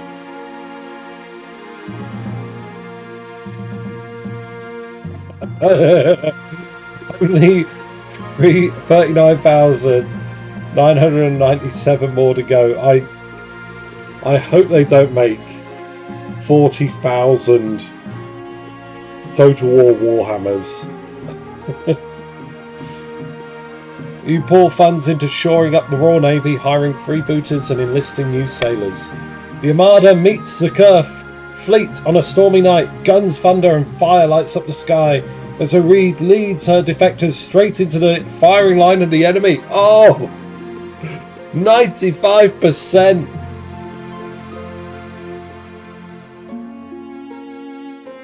Only XCOM can save the Grandees here.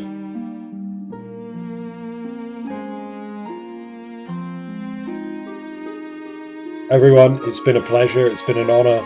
Reed, the hero, leading the Navy. 95% for victory, for truth, for honour, and for great profit. Let's go forward. Yay! We did it! We did it! We did it! Fantastic. By the time dawn breaks over the KotC, the Republican Navy has been routed. You are victorious. A Kurf diplomat is hastily dispatched to parley. Your Majesty, the Republic is willing to forgive your past transgressions. This war is not worth the blood that has been spilled. We offer a truce and a return to the status quo.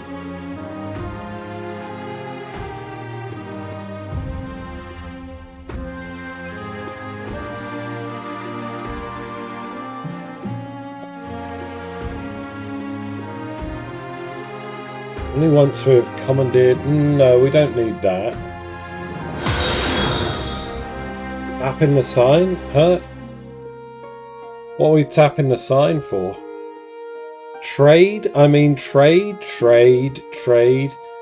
I think... the trade routes... The Navy would be good, because that would allow... Oh, we favour trade? I mean, yeah, I guess. But I think this would also be good, because this will butter up the patricians a bit. But shall we just take the trade? Okay. There is no favouring here? Yeah, not really.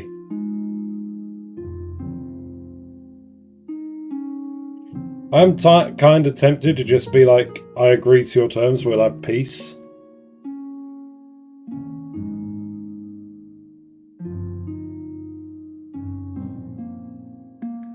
Okay, we'll also be taking over a portion of your trade routes, as I am a cold-blooded tyrant.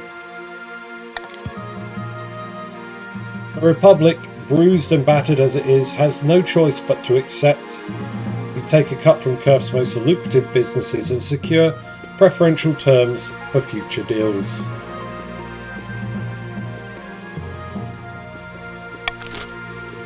"27 trades. Sorry, grandees.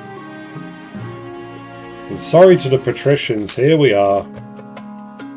After months of delay, Lord Patrician Bigger JD IV is finally due to stand trial for its crab-related market manipulation. You stand accused. Even winning victory over KotC didn't bring your trade back up to where it was before the crabs. Alright? You stand accused of perpetuating fraud and tricking hundreds into buying expensive crabs.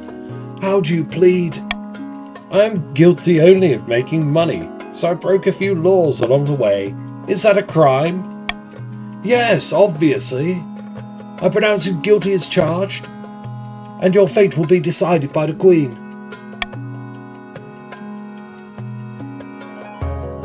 Imprisonment.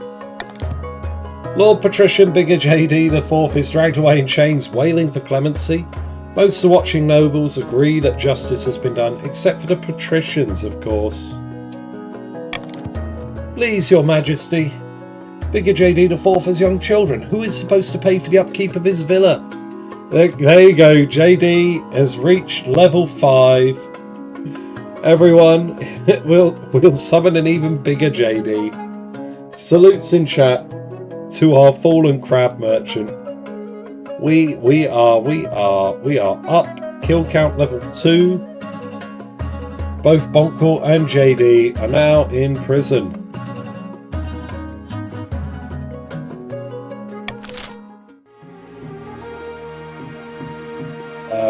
Oh, and here we go. An exotic plant.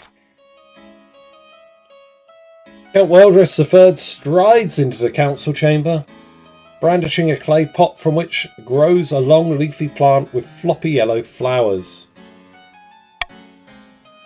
Our expert farmers have discovered a new kind of plant, Your Grace. I thought you might like to name its exciting discovery. Timian's Bane. Why not?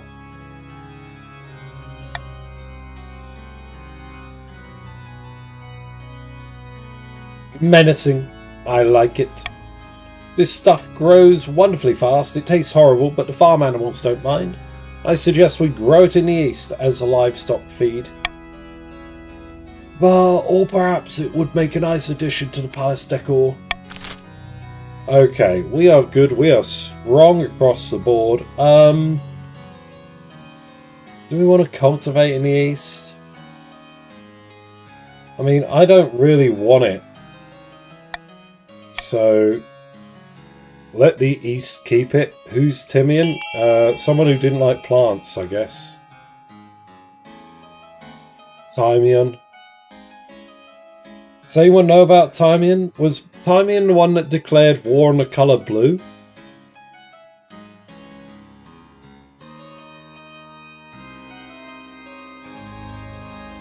I can't remember. There was a Mad King, right? Timey on the Mad, yes. Yeah, Timey on the Third. Okay. So yeah, it's... Timion was the Mad King from the past who declared war on the colour blue. And we're now going to name this plant in his honour.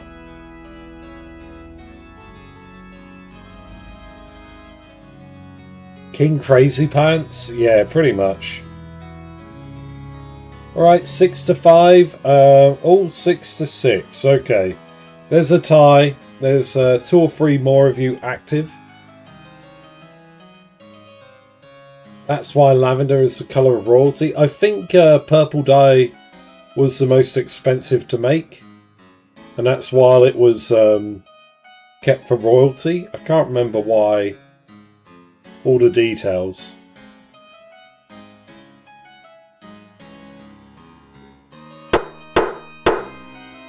I don't want to fight you. You can keep your crop.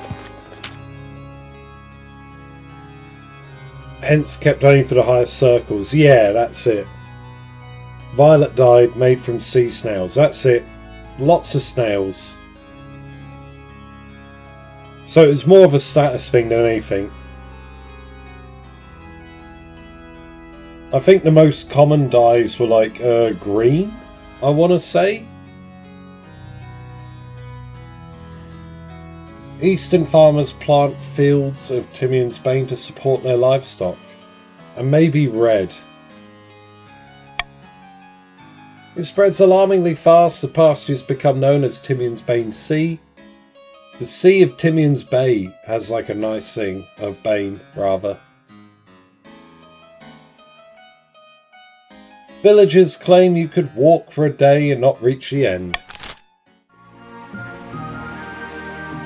Depends on where you were. Oh, okay. Well, yeah, I suppose. I don't know. I have a very Western mindset for these things. I know there was a lot more colour than people present in the various movies and adaptations. Like all the old Roman buildings apparently were like all the pillars and the architecture, it wasn't left just white marble. It was actually covered in paint and pigment of all kinds. You have the green, which is the Victorian time period, was often made of arsenic. Yeah, I didn't say it's good for you. I said it was affordable. The Romans painted everything, yeah. Dullish yellows and browns were common in the Mediterranean. Reds anywhere madder grew. Brighter yellows around the Indian subcontinent. Britain had the market on blue for woad. Oh. Okay. Heard of an insanely expensive blue pigment in the Middle Ages reserved for painting the coat of the Virgin Mary, resulting in very strong religious associations with this specific colour. Ooh. I'm not going to take any of these. I'm loving it. I know there was a lot of status and a lot of implied stuff going on back then.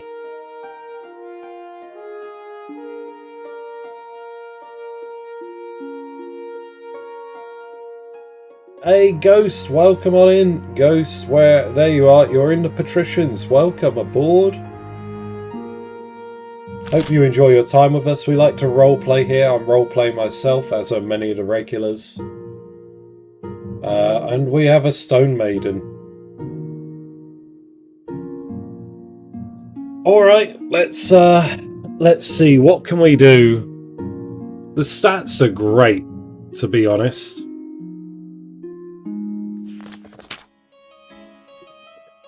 Behold, Your Highness!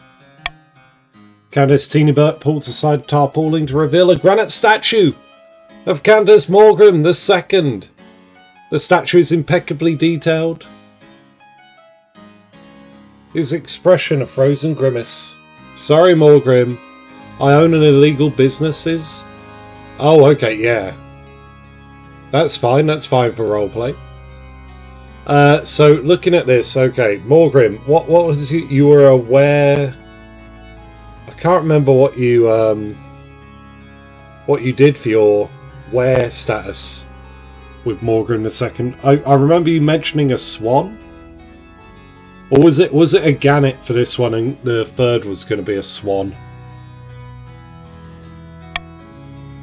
A sad sight, is it not? That's not a statue, is it? A cormorant. Yeah, okay. We got a stone cormorant. Astutely observed, Your Majesty. This is all that remains of my fellow Countess. It seems the Stone Maiden is abroad in the east. Hey, Lake, goodbye. Everyone say goodbye to Lake in chat. Thank you for being with us the past, goddamn, 2.5 hours. We've been rattling along. Lake, thank you very much for being here. Have a good night's sleep. Take care of yourself. And I'll see you next week.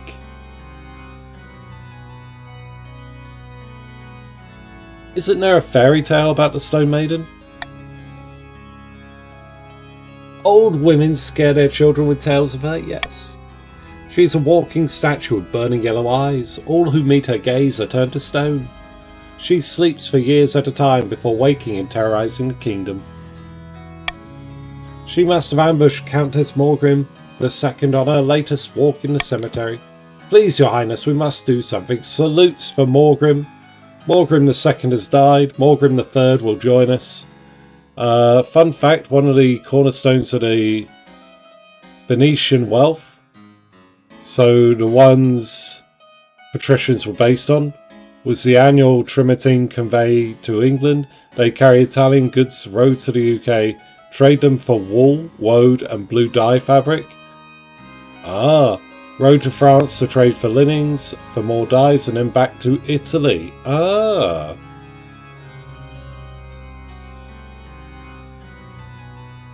there we go.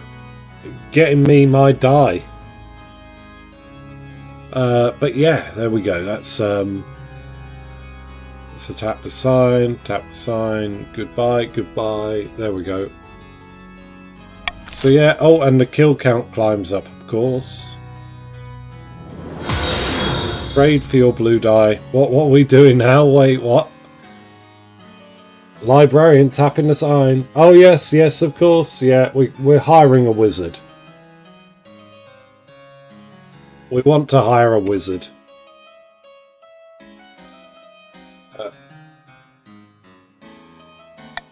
Please give me that wizard. I'm putting Royal Gamble on it to get a discount. Gamble. I would like to get some money back while doing this.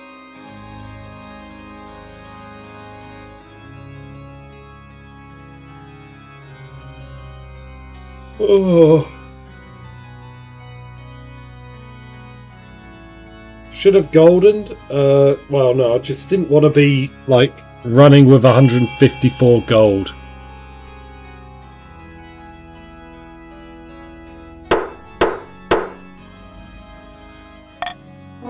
Abstained you to being a statue.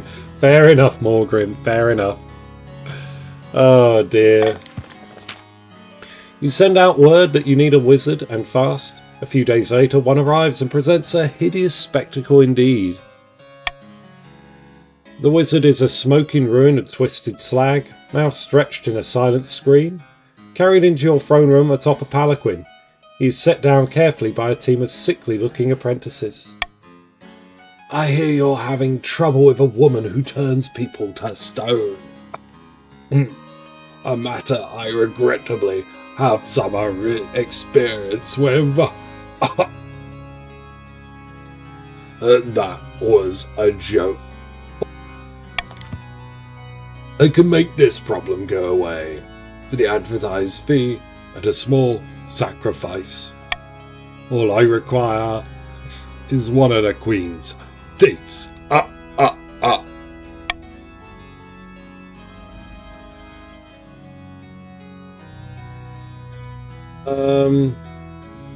What? No way.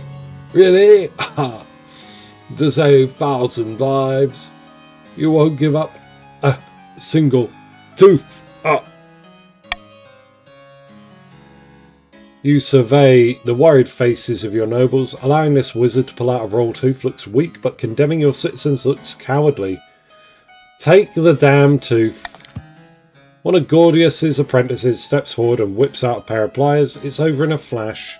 Thank you, Your Majesty. This will make a fine addition to my collection.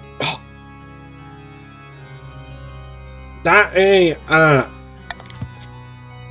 least Gordius sticks to his promises. Within a week, the Stone Maiden's eyes are dark. She is a statue once more, silent and unmoving, with village children dancing around her and pigeons making messes on her head.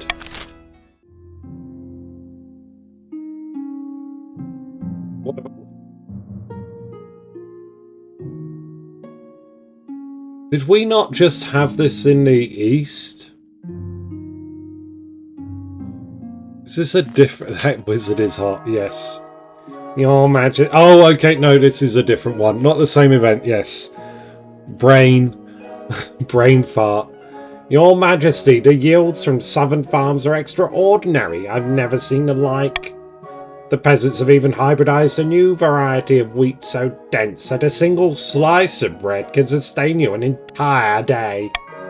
We must assemble a team from the university to study this new crop. It could benefit the entire kingdom.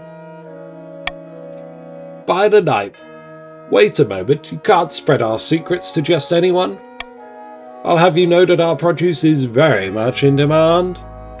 We're in the middle of securing a wheat trade agreement with Tavolin. These eggheads could disrupt things terribly. Oh dear. Well, we wouldn't want that, would we? They call it Limbus, yeah.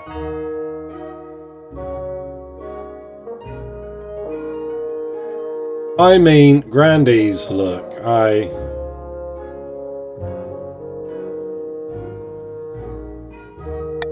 am a tyrant, and I want everyone to have a bit of wheat. Wheat for days. That'll just be... It would have been... I could have done Golden Choice, actually. I just think this is funnier. It's so hard to pick. Yes, yes. Get your I love democracies out. I am the Senate. Democracy not found. Yes, yes, yes, yes. Listen, what do you expect me to be like with 9 authority? God damn it. I couldn't get a read as a wife, so I'll just have to settle for taking your wheat. Fine. Give me my super yeast. Peasants across the land start thinking that you invented the marvellous Bellona VII's wheat that began thriving throughout the kingdom. You become known as Bellona VII, the gardener.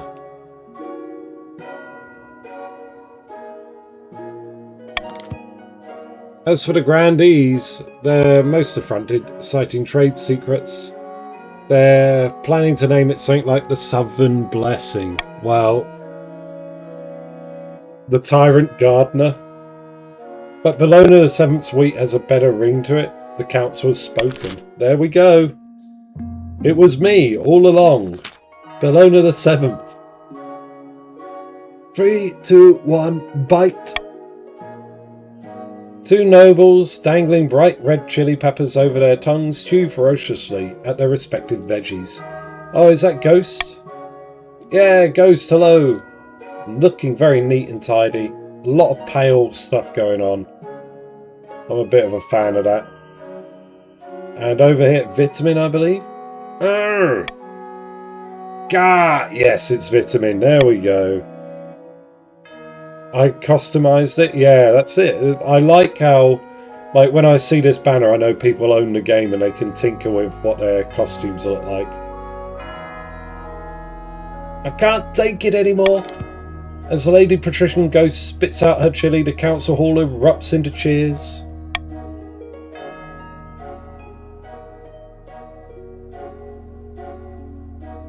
Ghost. It is, yeah. Okay, I reckon. Okay, I got it. Thanks, Bonk, for shining a light on that. I'm actually from an area known for chili. Oh, there you go.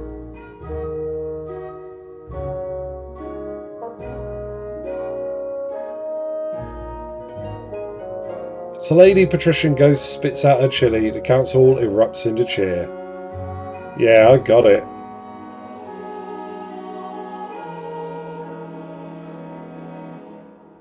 Someone please explain what's going on.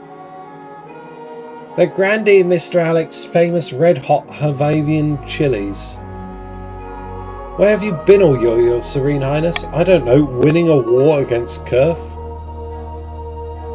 The chili craze is spreading all across the kingdom. Your Majesty, nobles and commoners are competing to create the hottest chilies on Celestaff. So far, Grandee Mr. Alec holds the crown. That's floppy hat chili, okay. God damn it. The floppers.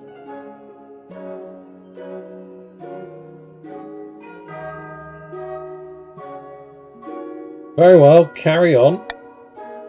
Your Majesty, perhaps you'd like to sponsor my growing contest.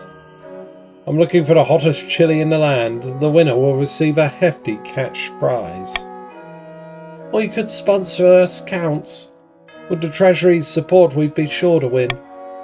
No, the Queen should sponsor us. We have the better chance and everyone knows it. Everyone, you can just vote. We're just going to bow out and see where it goes because I'm broke. But golden choice on C. Everyone vote C and get your money. It's the only thing we can do.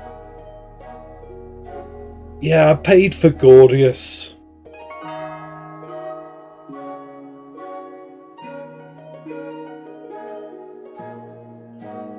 But, you know, at least the Pats are going to get some trade and farming in. What choice do we have? 500 gold or nothing? I gotta go. Enjoy your many, many vegetables. Thank you, Lurks. Have a good night. Take care, buddy. Let's see. What have we got? 10 votes? How many of you are there? 18 total. There's more of you. Come on in and vote C to get your money. Golden choice. Golden choice. I cannot vote here. Excellent. Alright, 6 outstanding votes. I'm going to do a final countdown. 3, 2, 1, and we'll move on.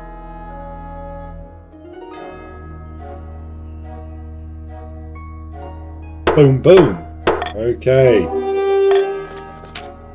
The Crown remains impartial, allowing for a fair contest. It turns out to be a smashing success. In the end, Bigger JD, the fifth of the patricians, comes out on top, producing a sickly-looking pepper that makes even Grandee Mr. Alex grasp for breath. For water, rather. Another flopper? It's true.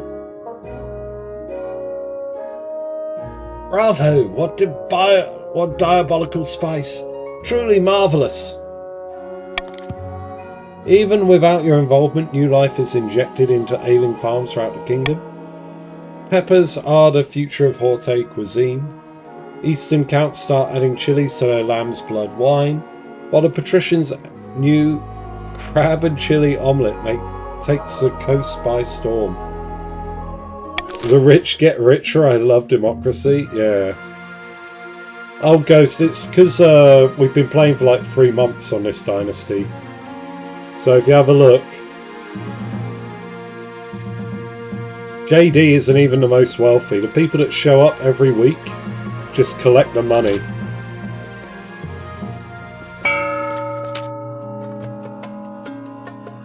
Oh, here we go. In a dingy seaside tavern, 2 patricians of the coast meet to plot their latest scheme. The treasury is practically empty, and the Queen is struggling to fund her ambitions. We're perfectly placed to offer her a loan. So helpful of us. Yeah, I won't be doing it again though, because as you can see, there's a bit of discrepancy going on. I'm nearly at 10k. Oh, what, for your money? Oh yeah, look at that. So helpful of us. Indeed, these loan agreements will be as friendly as a bear trap. Absolutely loaded with hidden catches in the small print. Now watch me work my magic. Good evening, Lord Patrician. What exactly is the purpose of this meeting? I heard about the Queen's recent money troubles, and I thought we could both benefit. Sign here, and here, here, and also here. This agreement does seem fair. Very well, I'll sign. The Queen will be pleased. Good night, Lord Patrician, and may the knife bless you. See, easy as pie, but it's not enough to bankroll the Queen. The rest of the kingdom must be in debt to us as well. To advance their scheme, the patricians must have the highest trade of all regions in 3 seasons. You know, you're not far off it. You can shift that needle, but, you know, I'm going to be honest, you haven't made it easy for yourselves. I got worried. I saw the 3 filled in circles and thought the grandees were done, but no, they're... Grandees are on their last scheme, which is to lower all combined trade to 15 or less. It's currently at 28, which is rough. Counts want to lower authority to 4 or less, currently at 9. And patricians want to have the highest trade. They've currently got 8 trade against 10 and 10. So they either need to drop everyone else by 2 points or increase themselves by 2 points. Both farming and trade would be at the same point. Yeah, this is it. I think Monarch might win. Our contacts in Kerf had 1 job. Oh, here we are. Okay, alright. Hello, Nilawa. Without a word... Count Nilawa II hands you a blood-red envelope. It is sealed with white wax in the shape of a skull. Inside is a beautifully written invitation to an event called the Crimson Vigil, due to take place on an autumn night later in the year. I suppose I shall attend this event, whatever it is. I will see you at the next vigil, Your Majesty. There we go.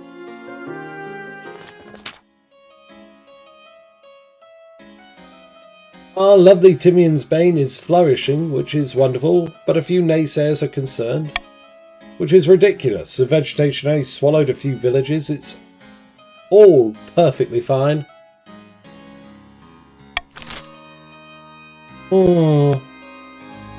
Manage the growth. That seems to be... Right. Can I get a little more money on C?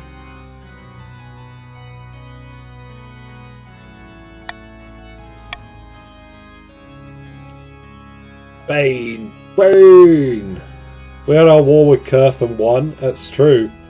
Didn't we have an endless war with Kerf at one point? Is that over now? Can we put it in the history books as done? Please vote C. What are you doing? What is this? What is this? What is this? Don't we want to manage the crop? I thought this would be a dead cert.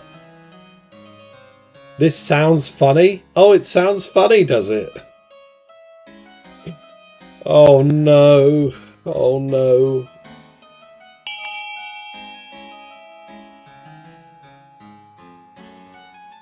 The flopper council has decided. The floppers are here. Send their regards. That'll be 200 pennies, Your Highness. Damn it all. Okay. As Timian's Bane continues its inexorable spread across eastern fields, the farm animals are very happy to have so much to eat. A few peasants are lost in Timian's Bane Sea, but you cannot please everyone. Oh, okay, that's it. That's fine. Just a few peasants. Oh yeah, we had the invitation as well. So this is what we want. Your heir.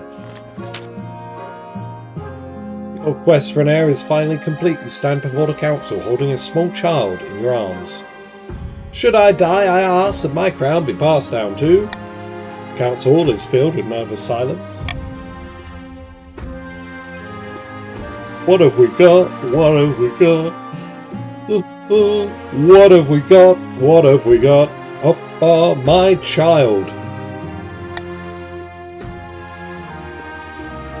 The assembled nobles break out into polite applause. By designating an heir, you cemented the stability of the kingdom. Your Majesty, may I be the first to congratulate you on the birth of your child? What is their name?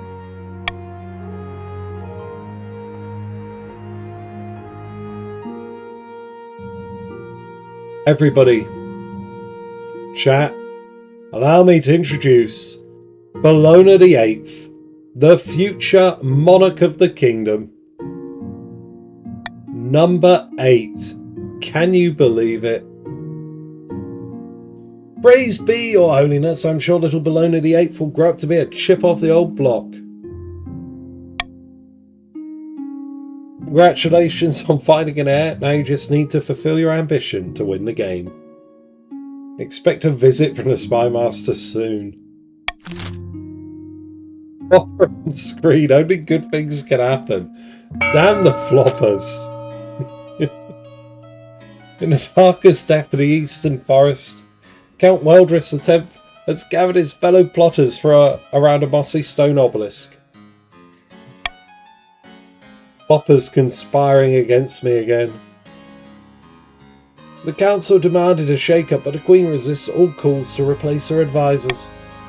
Great shame. There's so little we can do while the Queen's position is so powerful. The Count's aim is the lowest authority to four less. Blasphemy against our glorious flopper society? True. Okay, right. Here's the deal. Grandees and patricians will want D, the Thieves Guild. Patricians will want E, the Grand Bazaar. And the counts will want, what do they want? Lower authority? B, the theatre. B, I don't really care too much. Here's everyone's money and finances. We're going to start the auction right now. Type !fund, followed by the letter of the item you would like to fund, followed by the amount of money you'd like to fund it with. Top 2 items at the end of the auction will be built, will take effect. Everything else will get a refund. You have about 40 seconds to get your funding in. But there is a slight delay on stream, so I'll type in chat when there are 10 seconds left on my screen.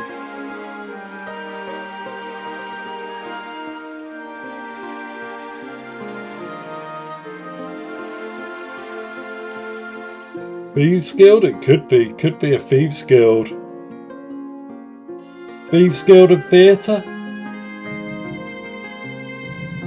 Oh, pardon me. Yawning. 10 seconds, everyone. This is what I get for going out late.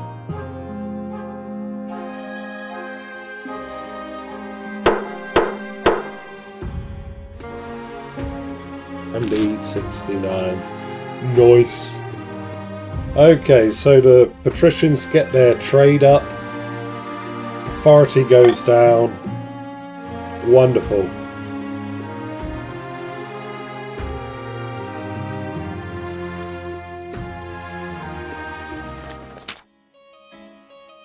Crimson Vigil takes place on a bleak castle atop an eastern hill. Your journey takes weeks, and your baggage train keeps getting stuck in bogs. Guests at the Crimson Vigil compete on who can dress in the most ghoulish and frightening costume. What did you dress as? A ghost. We'll make a token effort. We'll dress as a ghost. You're assessing your appearance. Count Nilawa II sweeps in dressed as a living corpse. Welcome, welcome. Very spooky costume, Your Highness. I like it. Dressed as you? Yes, dressed as ghost. Please remember to stay in the upper levels. The dungeons are out of bounds. In the ballroom you find the counts gathered, all dressed up as frightful monsters, wolfmen, pumpkinheads, witches. A waiter glides past, holding a tray of footlongs. A pianist plays a mournful tune. The Crimson Vigil begins at midnight. What role do you want to take? You're a mourner? Or are you willing to betray a hounded betrayer? One of the hounds of the betrayer, I suppose. The counts gather after Count Nilawa II delivers a short speech about remembering the old ways. A flaming crown is placed upon his head. I will be playing the Queen in exile this evening. The hounds of the betrayer will try to catch me, but fear not, for I am swift as a falling star and as old as the hills. Give chase. Nilawa II runs down the corridor, flames licking out behind him. As you give chase, a dozen other hounds and betrayers run alongside you, howling and yipping enthusiastically. Somehow, despite the silly costume and massive flaming hat, Nilawa II is quick on his feet. Catching him won't be easy.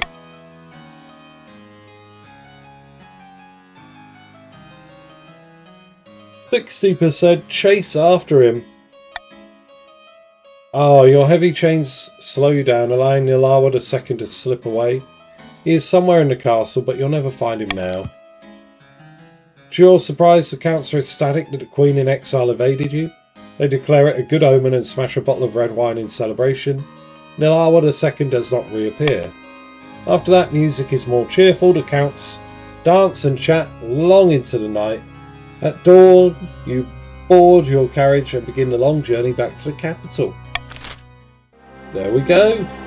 Fun times. Dark words, your grace. It's Timian's bane. It has swamped the whole of the east. Peasants are being swallowed alive by the cursed plant. They grow sleepy in the fields from the blooming flowers, and then it devours them.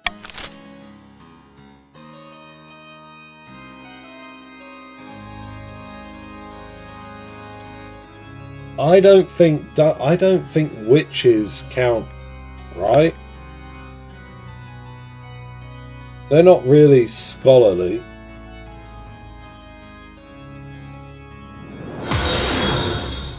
Short tap in the sign. Yeah, I'm pretty witches are like, yeah, but they're not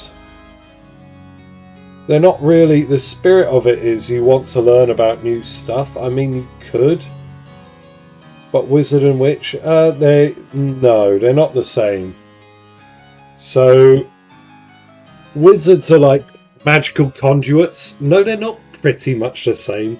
The witches just sort of transfer energy from nature to use as materials for their spells. They're not the same. Nerd alert. Oh, yeah, I mean, it is. It's like, it is the way. Just pay the witch. I don't want to.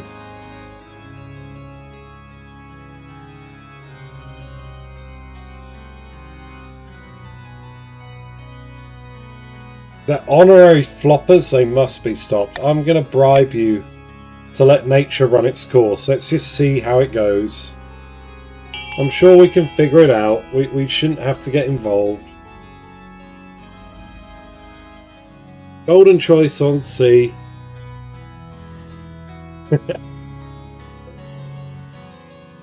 The Flopper Society. Floppers assemble. I mean, you're all there. Three of you are there. That's it. Chaz, the honorary flopper. Oh dear. Alright. I love how I'm not flopping. Yeah. Wait, yeah. Dean is no flopper. There we go. Money too strong. It's true. Money very strong.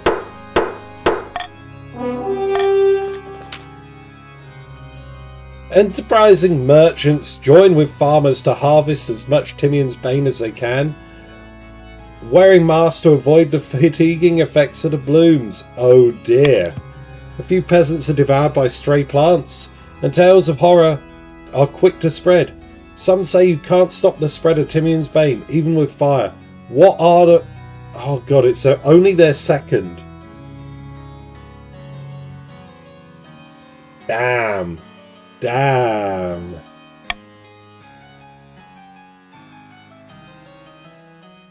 Wait, what? Yeah, no. Yeah, ban that term, Morgan. Good shout. But yeah, no need to block. It's fine. Red Deucer. Hello, Red Deucer. Welcome on in. But it turns out capitalism does the trick.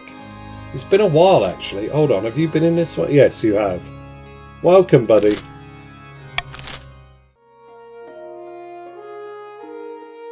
Alright, your ambition. At the start of your reign, you said you wanted to be the architect of a new golden age.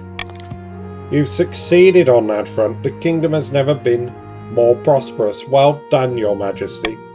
But to shut down your nobles' scheming for good, we need to build on that reputation. Your advisors have some ideas. Have you heard of the Scepter of Sages? It's an ancient, lost artifact forged by Queen Alma the Wise. There's a legend that any queen who recovers it will rule over a golden age. My advice, on the other hand, would be to infiltrate each region with loyal spies. Defeat their schemes with schemes of our own. You know what? As I've become more of a tyrant, I think the spy network is more me. We've got to set out the spy network to discover the floppers. The flopper threat must be countered.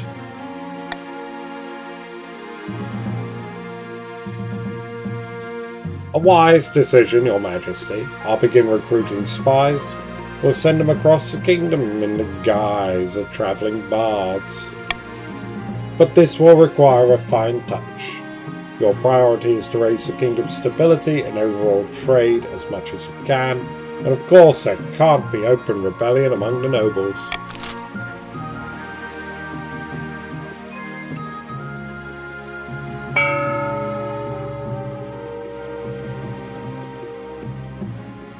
I've given you all enough gold.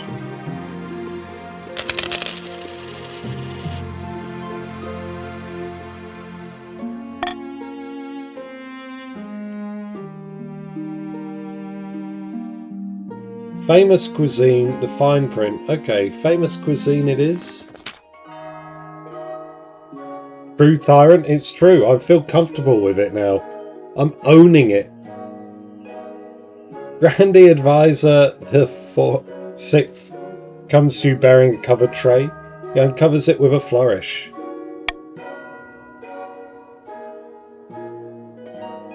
A cook in our fortress has been cooking this up in the canteen. The troops love it. Your Holiness, would you care to try some? Absolutely. The cheese is pungent, crumbly, and so strong it makes your eyes water. He watches you expectantly. Delicious. Cheese. Wonderful. I'm delighted you enjoy it. Trays of cheese are carted out and served to the assembled nobles. Many are enthusiastic, but Conte Red Deucer shakes their head in disgust. Dreadful! How can you bring this to us? It tastes like ancient mortar. How dare you! You insult the pride of the grandees. Your Highness, please have this dreadful stuff taken away at once. How dare you tell me what to do with my cheese?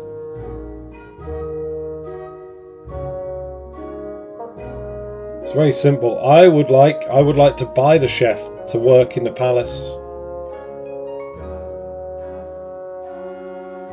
Yeah, that seems good. Golden choice on B. Hire the original chef to work in the palace. Everyone vote B. And we will have cheese. Chili and cheese together. Every day. Until you like it.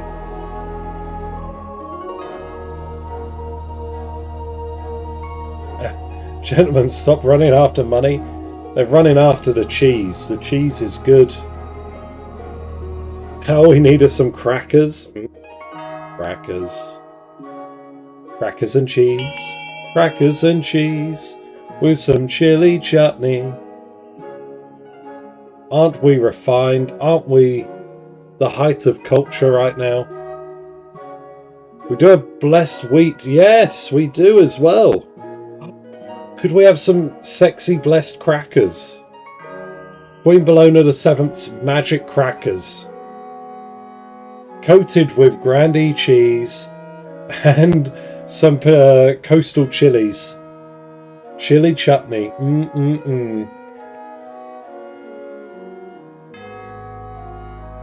Alright. Oh, bigger JD. Let's see. Did you go for it? You did. Okay, there we are. And these are thy gifts. And crab meat. Oh, yes, crab meat as well. Oh, crab, cheese, chili chutney on a cracker. All the best C's. We've got the quadruple C coming to you live. The nervous chef makes his way from the fortress to become an official member of the palace staff. Hello, buddy. Oh, this is a rare one. The servant you don't see too often. You throw banquet after banquet. The nobles hurry to attend. You're served cheese at breakfast, lunch, afternoon, dinner, supper, and even the occasional midnight snack. The southern fortress becomes a culinary landmark, with chefs and critics making pilgrimages to visit. Your wife isn't impressed about eating cheese morning and night? But never mind. More and more. Did she start frowning? Wasn't she happy? Or is that my imagination? I thought she was happier than that. But that's before I force-fed her cheese. Like, didn't she have a smile originally? Or am I imagining it? Who's Cheese wife?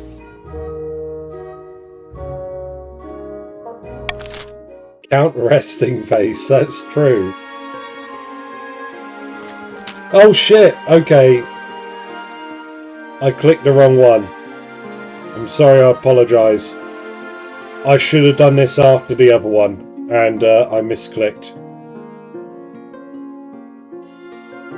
Okay, here we go then. This is a scheme. I'll acknowledge that was bad. But all goes according to plan, Your Majesty. Let me show you. Your spymaster takes you through a secret passage in your own private office. You emerge into a hidden chamber where a number of hooded figures are waiting. These are my agents. They can blend into a crowd as effortlessly as they can slip a knife between a traitor's ribs. We'll save on 5... The defeatism. Okay. How can we be sure of their loyalty? I've been very careful in my selection. You can rely on these agents. Soon they will infiltrate the courts of all the nobles of your council disguised as travelling bards. One of the nobles tosses aside her cloak, revealing a lute and a colourful costume of a troubadour.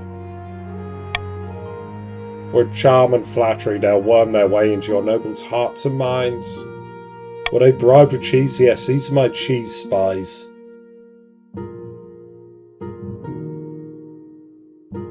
Floppy hat? Yeah, but it's not as floppy as yours. They got to fit in with the floppy hat, the floppers. Then we will have a spy network the likes of which the world has never seen. Hope to make even the gaunts of Tavlin look like rank amateurs. This should put a stop to their foolish schemes. And it will keep the kingdom stable for the rest of your reign. A little blackmail is a small price to pay. The Mad Gardener. Oh no. A week passes before you hear more news. Your spymaster arrives in your office with a tiny scroll, small as a cherry stem, clutched between two fingertips. This is a message from one of our agents in the field, Your Majesty. I sent her to Conte Reducer's castle disguised as a bard with a flute at the ready. Open it up. Of course. Wait to hear of your fledgling spy's success. The spymaster studies the scroll for a moment. A smile creeps across her face. She holds it over a candle flame, and it vanishes into a puff of cinders. She has been welcomed into Conte Reducer's court with open arms, and is already flattering them with fawning songs. Let's hope our other spies are just as successful. Over the next few months, you receive word back from more and more of your agents. Almost all of them have successfully wormed their way into your nobles' courts. Now we must hope they can maintain their cover. Let us wait and see. 70%. Here we go. We're gonna see the 8th. A few more weeks pass, you wait anxiously for news of your spy's progress. One day your spy master appears at your desk, her face lit by a triumphant smirk. Good news, Your Majesty. Our spies have uncovered some of your noble's darkest secrets. Did you know Conte Reducer has an irrational fear of lemons? You do now. We even have a few illicit romances between the nobles and our generically attractive bards. The blackmail writes itself. This has gone better than I expected. You do enjoy the services of an excellent spy master. Sir Hawk, we're about to end this game, but there'll be another one right away, so stick around. Welcome on in, welcome to the Patricians.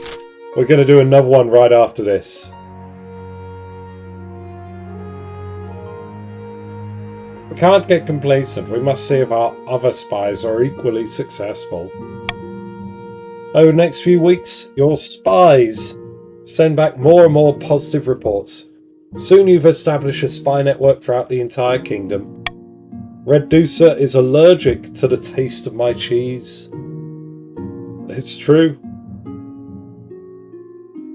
With a sense of smugness that you call your next council session. As the nobles file in, you realise you know all their secrets, their weaknesses, everything. Listen, Your Serene Highness, I was thinking that taxes have been awfully high lately. Why don't we hold a vote on reducing them?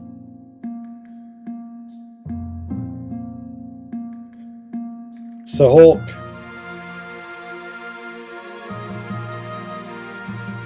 No. I must have misheard you. Heard you? I must have misheard you. Just call a vote. Let's go. Chop chop. Lord Patrician, can you come up here for a moment? I need a word with you. Lord Patrician Sir Hawk walks up to your throne, his face quizzical. The spy master leans over and whispers something in his ear. He suddenly looks horrified. By the 9th. How did you know that? Only my mother knows about that. Sit down, Lord Patrician. If the Queen doesn't want to vote today, there will be no vote. Lord Patrician Sir Hawk returns to his seat, trembling like a leaf.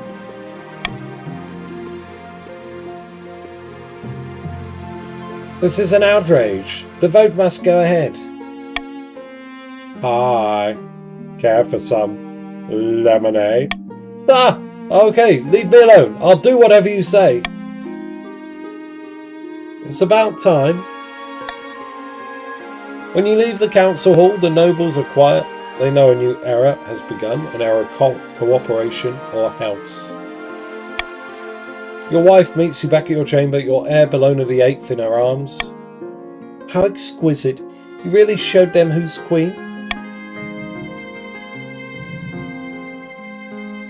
We should start teaching little Bellona the 8th how to follow in my footsteps. Good idea. After all, I get the feeling they'll be wearing a crown one day. That night you sleep untroubled for the first time since you sat on the throne. No matter their grievances, the nobles will never again dare defy you. You simply need to mention offhandedly that you know what they did last winter, or that you know where they sleep at night. GG everyone! Okay, right. So, we're going to do a quick little breakdown of stuff. For starters, we need to decide on the inheritance. No, not next week. It's gonna be right now. We're gonna do another one now.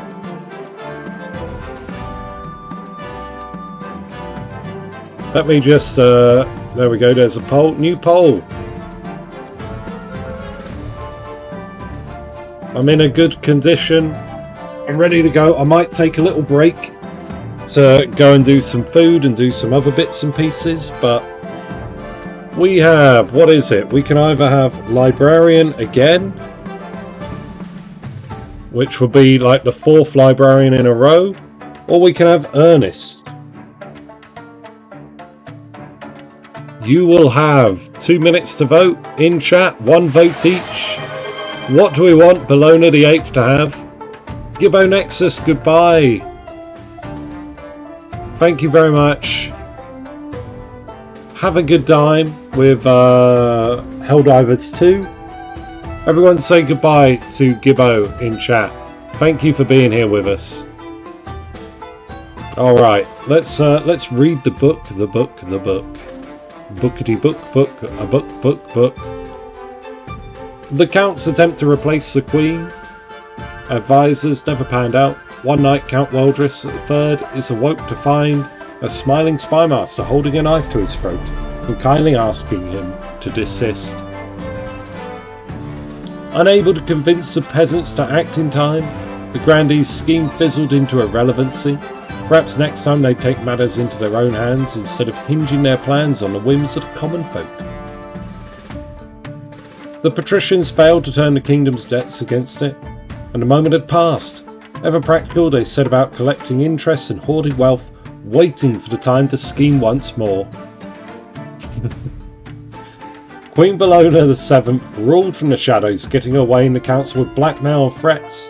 The nobles were terrified, but the peasants considered it a golden age. After 15 years of unquestioned rule, Queen Bellona VII peacefully died in bed, and the nobles let out a collective sigh of relief. Ernest is in the lead, it's good. Queen Bellona VII, the Quarreller. Did I quarrel? I didn't have any arguments, did I? No one argued with me. Let's have a look. We were married to Matilda, we got Bellona the 8th. Fantastic. Whopper the wealthiest, Bonkle the poorest. Kerf, ah yes, I remember you being called the gardener. I think me winning a war like overshadowed the super wheat. Ernest is confirmed, and who will be Ernest? It is Monarch Bellona the 8th. Look at that. Got this big Henry the 8th coat. Very nice. You got an entire diplomatic stout from Kerf. It's true. Oreed's hater, local monarch, becomes incredibly tyrannical through the consequences of her own action. It's true, it's true. But I don't think Oreed hated us. She's just not attracted to tyrants. Which, you know, it is what it is. We got Ernest.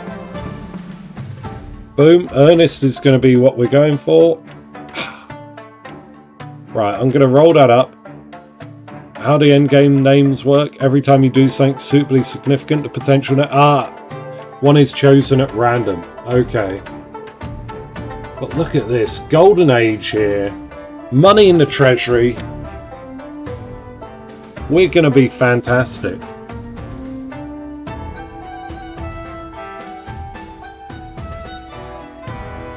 Other events add stuff too. Yeah, I think like winning the war, obviously. What's the one you get for hanging the swan? If you execute a swan. I remember that adds one. Sad Bellona VII wasn't the gardener. Yeah. What can you do? The Quarreller.